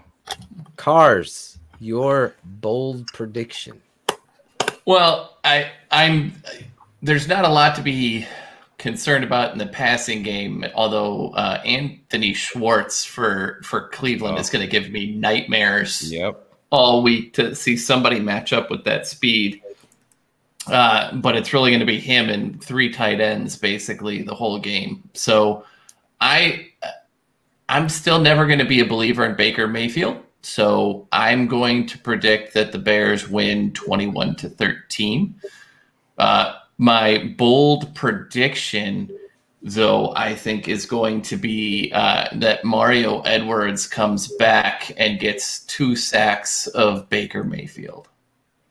Now, are we getting, I like that. Are we getting Goldman and Edwards back this week? Or is Goldman still up? Goldman is potential. No one asked about him today?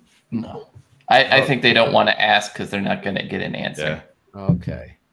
Was he on the injury report? Yes, he was limited in practice, but he practiced. Okay, so there is hope. He did that last week though too, and then yeah, he was limited last week, and then did not participate, and I will gladly see Cars's prediction come to fruition.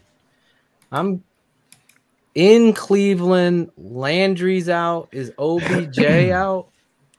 Odell Beckham Jr. is out. Most likely, yes. That kind of like sets up for me to go off course. Justin Fields, I think, overcomes Matt Nagy. There's hope, as Gary Williams said, for me today. I believe the Chicago Bears 24-20 over the Cleveland Browns. That's my prediction. My bold prediction is Khalil Mack has not 1, not 2, but 3 sacks a strip that is picked up by Jalen Johnson, and he takes it to the house. How big of a prediction is that? Bold prediction. So 3 sacks from Khalil Mack. Me and Shane. Oh, you Nostradamus if that fucking shit comes We through. start knocking on Kenneth Davis's door and say, "Oh, Kenneth, Kenneth, Khalil's back." And there you go. Shane Marsaw. I had it 24-20. Where do you got it? Yeah, the Bears are going to score some points, I feel like. I think they're going to be inspired by number 1. Yes. I think we're going to see a lot of that upside that we have been very, very excited about since April. And I have the Bears winning this game. Bears 21, Cleveland 23. Bold prediction. Bears are scoring some points. Wait, the Bears are scoring are winning, but scoring less points than the Browns. Oh, did I screw that up? It's at 21 Bears, 23 Browns. Gonna have to cut that one. Yeah, Bears 27, Browns 23. There we go. My bad. Jackal don't do shit. Ariel's mom, all that talk had me flustered. Yeah. But my bold prediction, we are going to see a 50-plus yard touchdown pass. Oh. Yep. And it's who's it going to be, Claude? That's who. Not Darnell Mooney. Oh no, I think Mooney's going to get a deep ball touch. It's going to be Goodwin. Goodwin's been stepping up. Yeah. So there you go. Do you remember my favorite receiver in that draft was Donovan Peoples-Jones? Yeah. This guy. From where, Phil? Michigan. Go Blue. Right, Cherie? Yep. Speaking of Go Blue, every Monday night, we got a new show on TTNL. It's the Super 16 Poll Show with Chris Zorich. The Super 16 Poll Show with Chris Zorich. So the Super 16 poll was created in 2013 by the Football Writers Association of America and the National Football Foundation. Those are the guys that put together the College Football Hall of Fame. So I've had a chance to do a lot of events with them, and this is one of the events. So they've allowed me this year to partake in the poll show. So we decided to kind of create something a little different. I'm going to be keeping it 100 and give you full transparency on why I'm picking who I picked.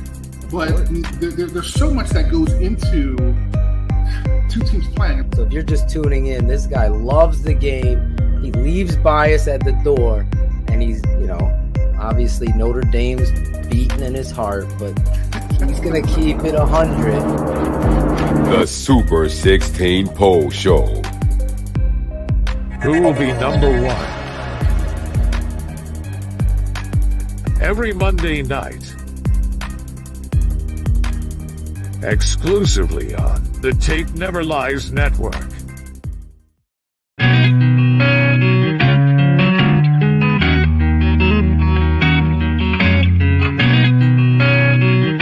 Shout out Tape Never Lies.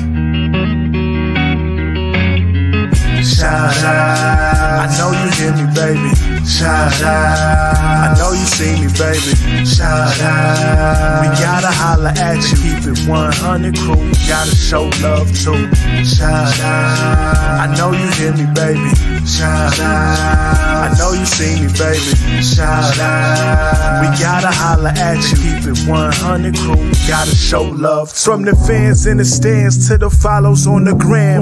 Thanks for your support, showing love in the DM. We stay Spencer strong, fight together till the end. Now it's time to shout out worldwide friends and fam. The network that keeps it real, 100 crew. So many in the world that I gotta show love to. For some this Paul Signal show is at its end, but for me it's so important to thank the charter members and the fans.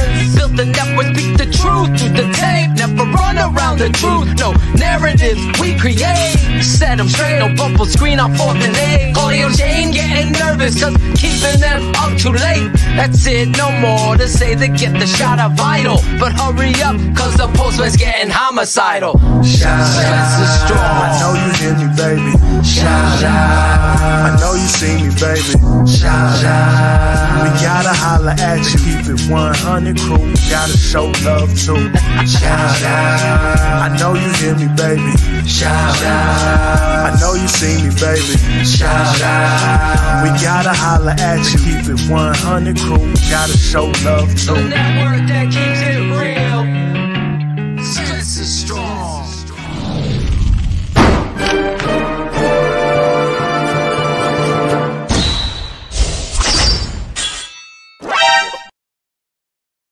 There you go. The shout outs. It's that time. And what better way to shout people out after a victory? The Chicago Bears. Spencer Strong, Riley Strong, get well Tate. There you go. Claudio, we start with you. Actually, we'll start with Cherie. We'll move her up to the top. Oh, thanks. Cherie, you're the lady of the house.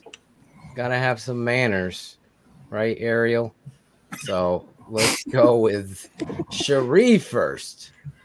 So of course, shout out to you guys, but we all know what 2020 brought, but it seems like 2021 is bringing a lot more for people. So just shout out to anybody going through anything, whether big or small, whatever you're going through. I just hope that the 3 hours that you got to listen to us and watch us, that it gave you a break from whatever you're dealing with, and just sending positive vibes to everybody. So that's my shout out. I love it. That's very well said, especially in this time. Claudio, the barber. So shout out. Listen, today we had 600. What did you say? 60 something live viewers, the most ever on this show. It's amazing. So shout out to 687. So shout out to everybody. That was, it's just crazy. Few people that I seen in the chat I haven't seen in a while.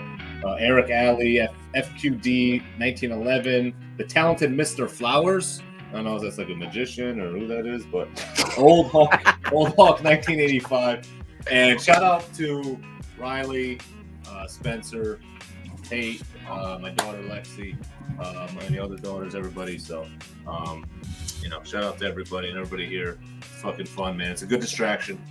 This show is a great distraction from normal life. So, well, we appreciate you, Claudio. I know you've had a tough week. Yeah. What the hell is that? No, I don't know. Someone blowing their nose over there. Is that? I have never heard such a noise. Did you hear that, Shane? Something was loud. Yeah, it wasn't me. It was weird. Okay, just crazy that I didn't know what the hell it was. Well, we have a guy on our panel that's in the middle of Hell Week, so we never know what's going to pop up.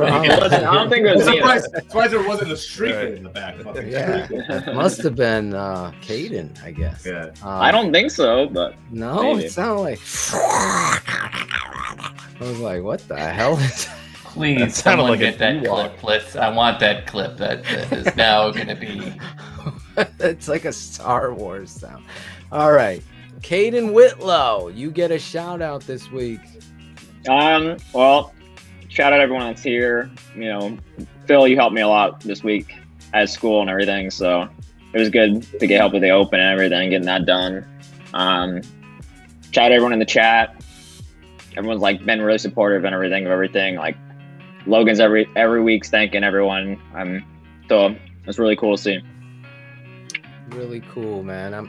You were a young kid and you reached out to me and Shane, and you wanted to help out and put your talents to use, and you've been amazing here. I can't thank you enough, man. Thank you for everything that you do for the network and being a part of it. Every little fabric, as Shane calls on the Bears, fabric players right here on this network, everybody matters. Everybody is family, from the fans to people like you, bro, that are stepping up and making some cool graphics and putting things together. So I'm shouting you out. Cars, you got an amazing adventure with your family. There's nothing better. In fact, you inspired me. I said before COVID, keeping it 100, that I got to bring Tate to see, Devin likes, but he's more into Fortnite and whatever, and then run out when me and Claudio and Tate are all jumping up with Roquan. Then Dev comes out for the high fives. He's that guy. Tate lives it, breathes it, and just to get him there to see it will be every commercial we're throwing the ball with him. A father moment for me. So I gotta. But you inspired that. I saw you and your daughters there. Obviously, your daughters throwing shade at Greg Braggs. That was in the open cards. It's in the open. That video you posted, her smile at the end of it was fucking beautiful. Oh my I mean, is there any doubt that that evil grin is 100% mine? That's going to cost you a lot of money, bro. That smile is going to cost you a lot of money.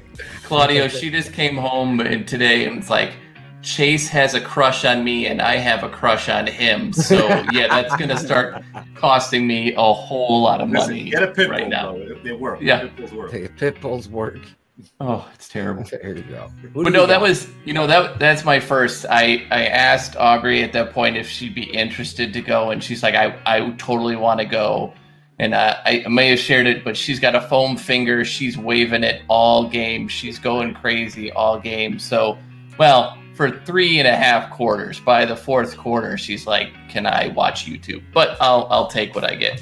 So my first shout out is definitely to her. You might shout out Jackal now. Jackal is my other hero right now for the comment of the day. You know, that is what we do. Just you know, end the show with that one right there. You can. It's Steven Johnson end broadcast moment. If it is the Carstensons in the stands, I could guarantee you it's going to be all 4 of us every time. Jackal. So Jackal gets my win, but everybody, as Kate kind of said, everybody in the chat, it makes it a lot of fun because sometimes you throw out ideas or questions or everybody's so warm. Logan is insane, but everybody else is extremely wonderful, and so that's really where I'll end it. Really well said. I want to shout out all of you guys that were on the show tonight helping produce this. Like Cherie said, the show must go on in the storm. You got to step up in the pocket, like Rich.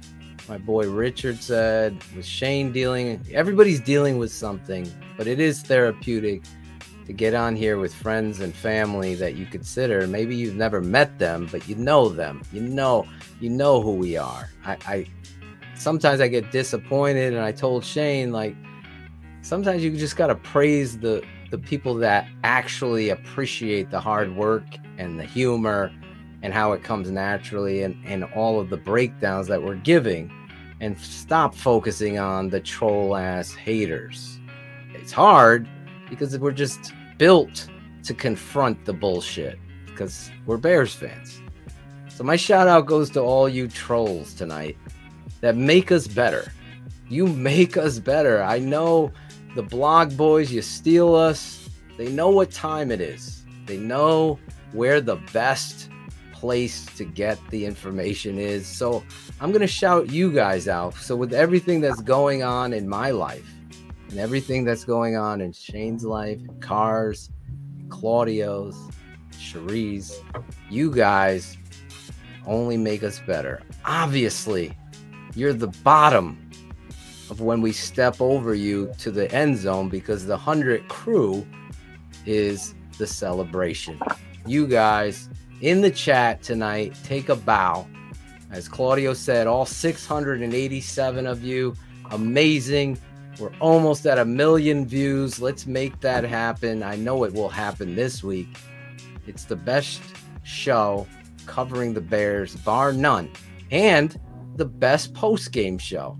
You guys all know. I'm not even going to run the promo. I'm going to run the promo as we leave. That's how we're leaving tonight. Bears Hour Live this Sunday, right after Browns Bears. Shouting out Kenneth Davis as well. What an amazing guest and person. Keep positivity, as my father said. Even you trolls, try to put God in your life.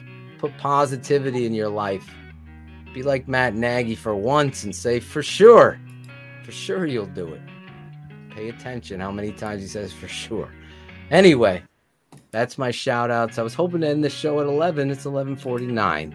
That's the story of our network. Shane Marsaw, wrap us out of here. Yeah, no, real quick, you reminded me when you talking about the bottom. I instantly thought of Ariel's mom, so I want to shout out her. She's had She had a tough night today, but anyways. No, on a serious note, we got some good news with my son today. Phil, I shared it with you. I haven't shared it with anybody else yet. Amazing. His head doctor of his oncology team called me, and she said part of this process as we move forward, because everything's been really positive with Riley in terms of how he's reacting to the chemo. I mean, he still has his real tough days, good days and bad days, which is expected, but medically, the way that they're looking at everything looks really good. And she said part of this process is getting kids incorporated back into a little bit of everyday life. So obviously he can't, they don't want him going to school yet, doing that sort of thing, but they do want him participating in activities that he has been a part of previously. So today he took a huge step. Riley's number one love, and I know this drives Phil crazy, is basketball. So Riley's team, he's really, his team started practicing last week. So they've cleared him to participate with his teammates in practice. Everything has to be his call. He's going to be obviously masked up. He's going to have the cool. He loves his arm sleeve, so he'll have the arm sleeve on.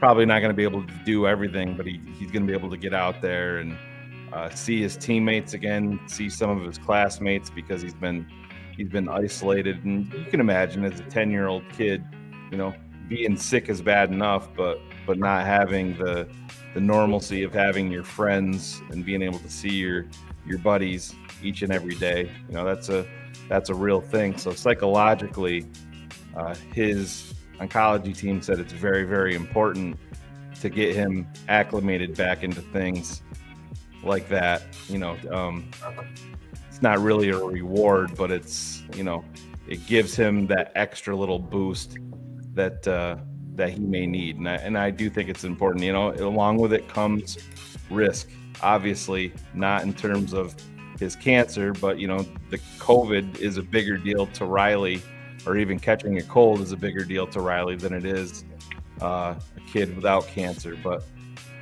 just like she said, part of that, he runs that risk just walking out on the street. You come out of the hospital in downtown Syracuse and there's people everywhere. But a little bit of a return to normalcy is very important. And absolutely. He's super, super excited, and I haven't seen, he's maintained a positive attitude with all of this, but I haven't seen a smile on his face in quite a long time like I did today. Mommy was with him at chemo today, and they were in the mall already buying his basketball shoes. So my debit card, I looked at that and I forgot how much sneakers are, but this is one I didn't mind paying. So he's really, really excited. He's got practice tomorrow at 3:10. He's been getting texts all night from his friends. Really, really excited to see him, because none of them have been able to see him other than FaceTime and stuff like that. So that's where we're at. We take the positive news as we get it, and we cherish it. So, yeah. But positivity is a real thing, like we said. Justin Fields has taken the field. Riley got some good news, and unfortunately, Phil got some bad news with Tate. But we're gonna bounce through that, as a family here, just like with everything else, and we're gonna go forward. So keep the positivity coming for everybody on this panel and everybody that listens to this show, because the power of positivity, like I said, is a real thing. So thank you so much. Fight's not over. But we are going to keep our head down and keep going forward. And I couldn't do any of this without you guys, especially that are here, on the screen right now, because everybody here has been a sounding board for me at some point as we deal with this. And but thank you all so much. Love it. Love you, and love everybody here. The power of positivity is real. Send it out, and I appreciate You're kind. We're already getting DMs and kind words. Just pray, and then you go from there. We'll be here Sunday. Bears football is back. Good news tonight. Just quick points if you're just tuning in. Kenneth Davis is must listen. The All 22 for the Tape Never Lies Network will officially finally be back coming Friday. I'll have my video series out, though, this Friday on the network. And keeping it X's with O's on Saturday. Go sign up, become a patron. And lastly, Bears Hour Live right after the Bears versus Browns. You know where to tune into. Last week, there was over 1,800 people watching live. Let's triple that this week with another Bears victory. This is the show that everybody goes to. Best post-game show on the planet, as Bullets would say, bar none. It's Bears Hour Live. Bears Hour Live. It was hard to tell if we knew exactly how many snaps he was going to get. But again, once you get behind like we did, and you get back a few scores, that's when you get more into the 2-minute mode. That's probably why there was a little bit less. But yeah, who knows? I think that for him, the times that he got in there, that he did well, and being Coach, his first game, you're putting a quarterback in for one fucking play. Did a good job too of helping extend some of those drives and us going through helping a young quarterback. Sorry, we'll continue to keep growing with that stuff and see what we want to do with that. But I was raised in a football household knowing that the team is a reflection of you. How you set your team up for failure is to not have them prepared on every level. The game is within the game of not knowing 32 is the identity of your football team. This has been a mystery for this clown, this shoe salesman, for years. Since 32 was drafted. It happened again with Jordan Howard beforehand. Say what it is you want. Running the football is the penicillin to having a limited quarterback or any kind of offensive success. There is no identity because you're afraid after a 41-yard game. You don't take Barry Sanders out. You don't take Walter Payton out. This might be the longest rant you're ever going to have from me, because the reality is the guy that's calling plays is not a good play caller or a leader of men. Now we can go back, defense, offense, special teams, quotes, competition. Shane just talked to you about politics. A great coach takes number 4 and says, "Get the fuck off my field! You didn't come here to play and embarrass the other 40 guys out there." That's what a coach does. Accountability. You want to tackle good? You do it in the fucking preseason! You get every fucking guy, every starter out there, and you tackle live. You get, quote, calloused up. But instead, we get bubble wrap. Why? Why are these guys getting hurt? Because they're not used to the speed of the game. Not for one series, not for 2 series. Because a wise man taught me, you only go and get better if you go full speed. The Bears on these dig routes against the Bears defense, it's over and over and over. If there's a 3rd and 14, they're going to give up 17, and the guy's going to be wide open, where? In the middle of the field. You have the remedy to your offense. You have the guy that's going to help your offensive line, that's going to help give you explosive plays. In turn, is going to help your defense that's not holding up their end of the bargain in Justin Fields. And I'm not going to sit here and I don't want to bag on Andy Dalton for who he is. I mean, he's capable. He's not what the Bears need right now. He's really not. You got to put this kid out there and let him go, let him learn, let him see the different coverages, and you're going to be better for it in the long run. I mean, if you're handling this kid with, you know, little kid gloves at this point because you're worried about ruining him, that tells me you don't have a whole lot of confidence in your coaching staff. Now defensively, my God, you got great down linemen, but you know they look like the calls were ridiculous. I mean, to me, those guys should be playing straight up, and they can handle their own. Exactly. You're taking these guys and moving them, and they're getting big plays because you need to. I just don't understand it. And you know, it's basic football. You got to play basic football. Then you can do the other things. You got to show your players that they're good enough to do that. And I don't know that he even believes they're good enough to do it. That's my feeling. Borum gets hurt, if you remember, on a gimmick play with a fucking shovel pass to Allen Robinson, of all people. It's the same shit. You got to get these guys out of the box. You're getting a great run game, so throw the ball on three. You know what? They didn't even attempt it, Phil. That's the problem. How many times did we talk about you don't even have to complete the pass, but it's going to keep them honest. You brought in all of this speed, and you didn't test it one time.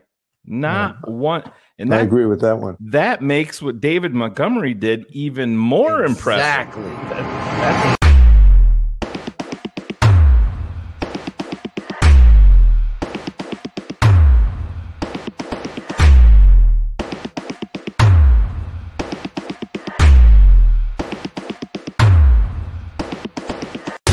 Due to some violent content, parental discretion is advised. Power off! This has been a Shy City Sports presentation and a Tape Never Lies Network production. Keeping it 100. Thanks for tuning in to The Tape Never Lies.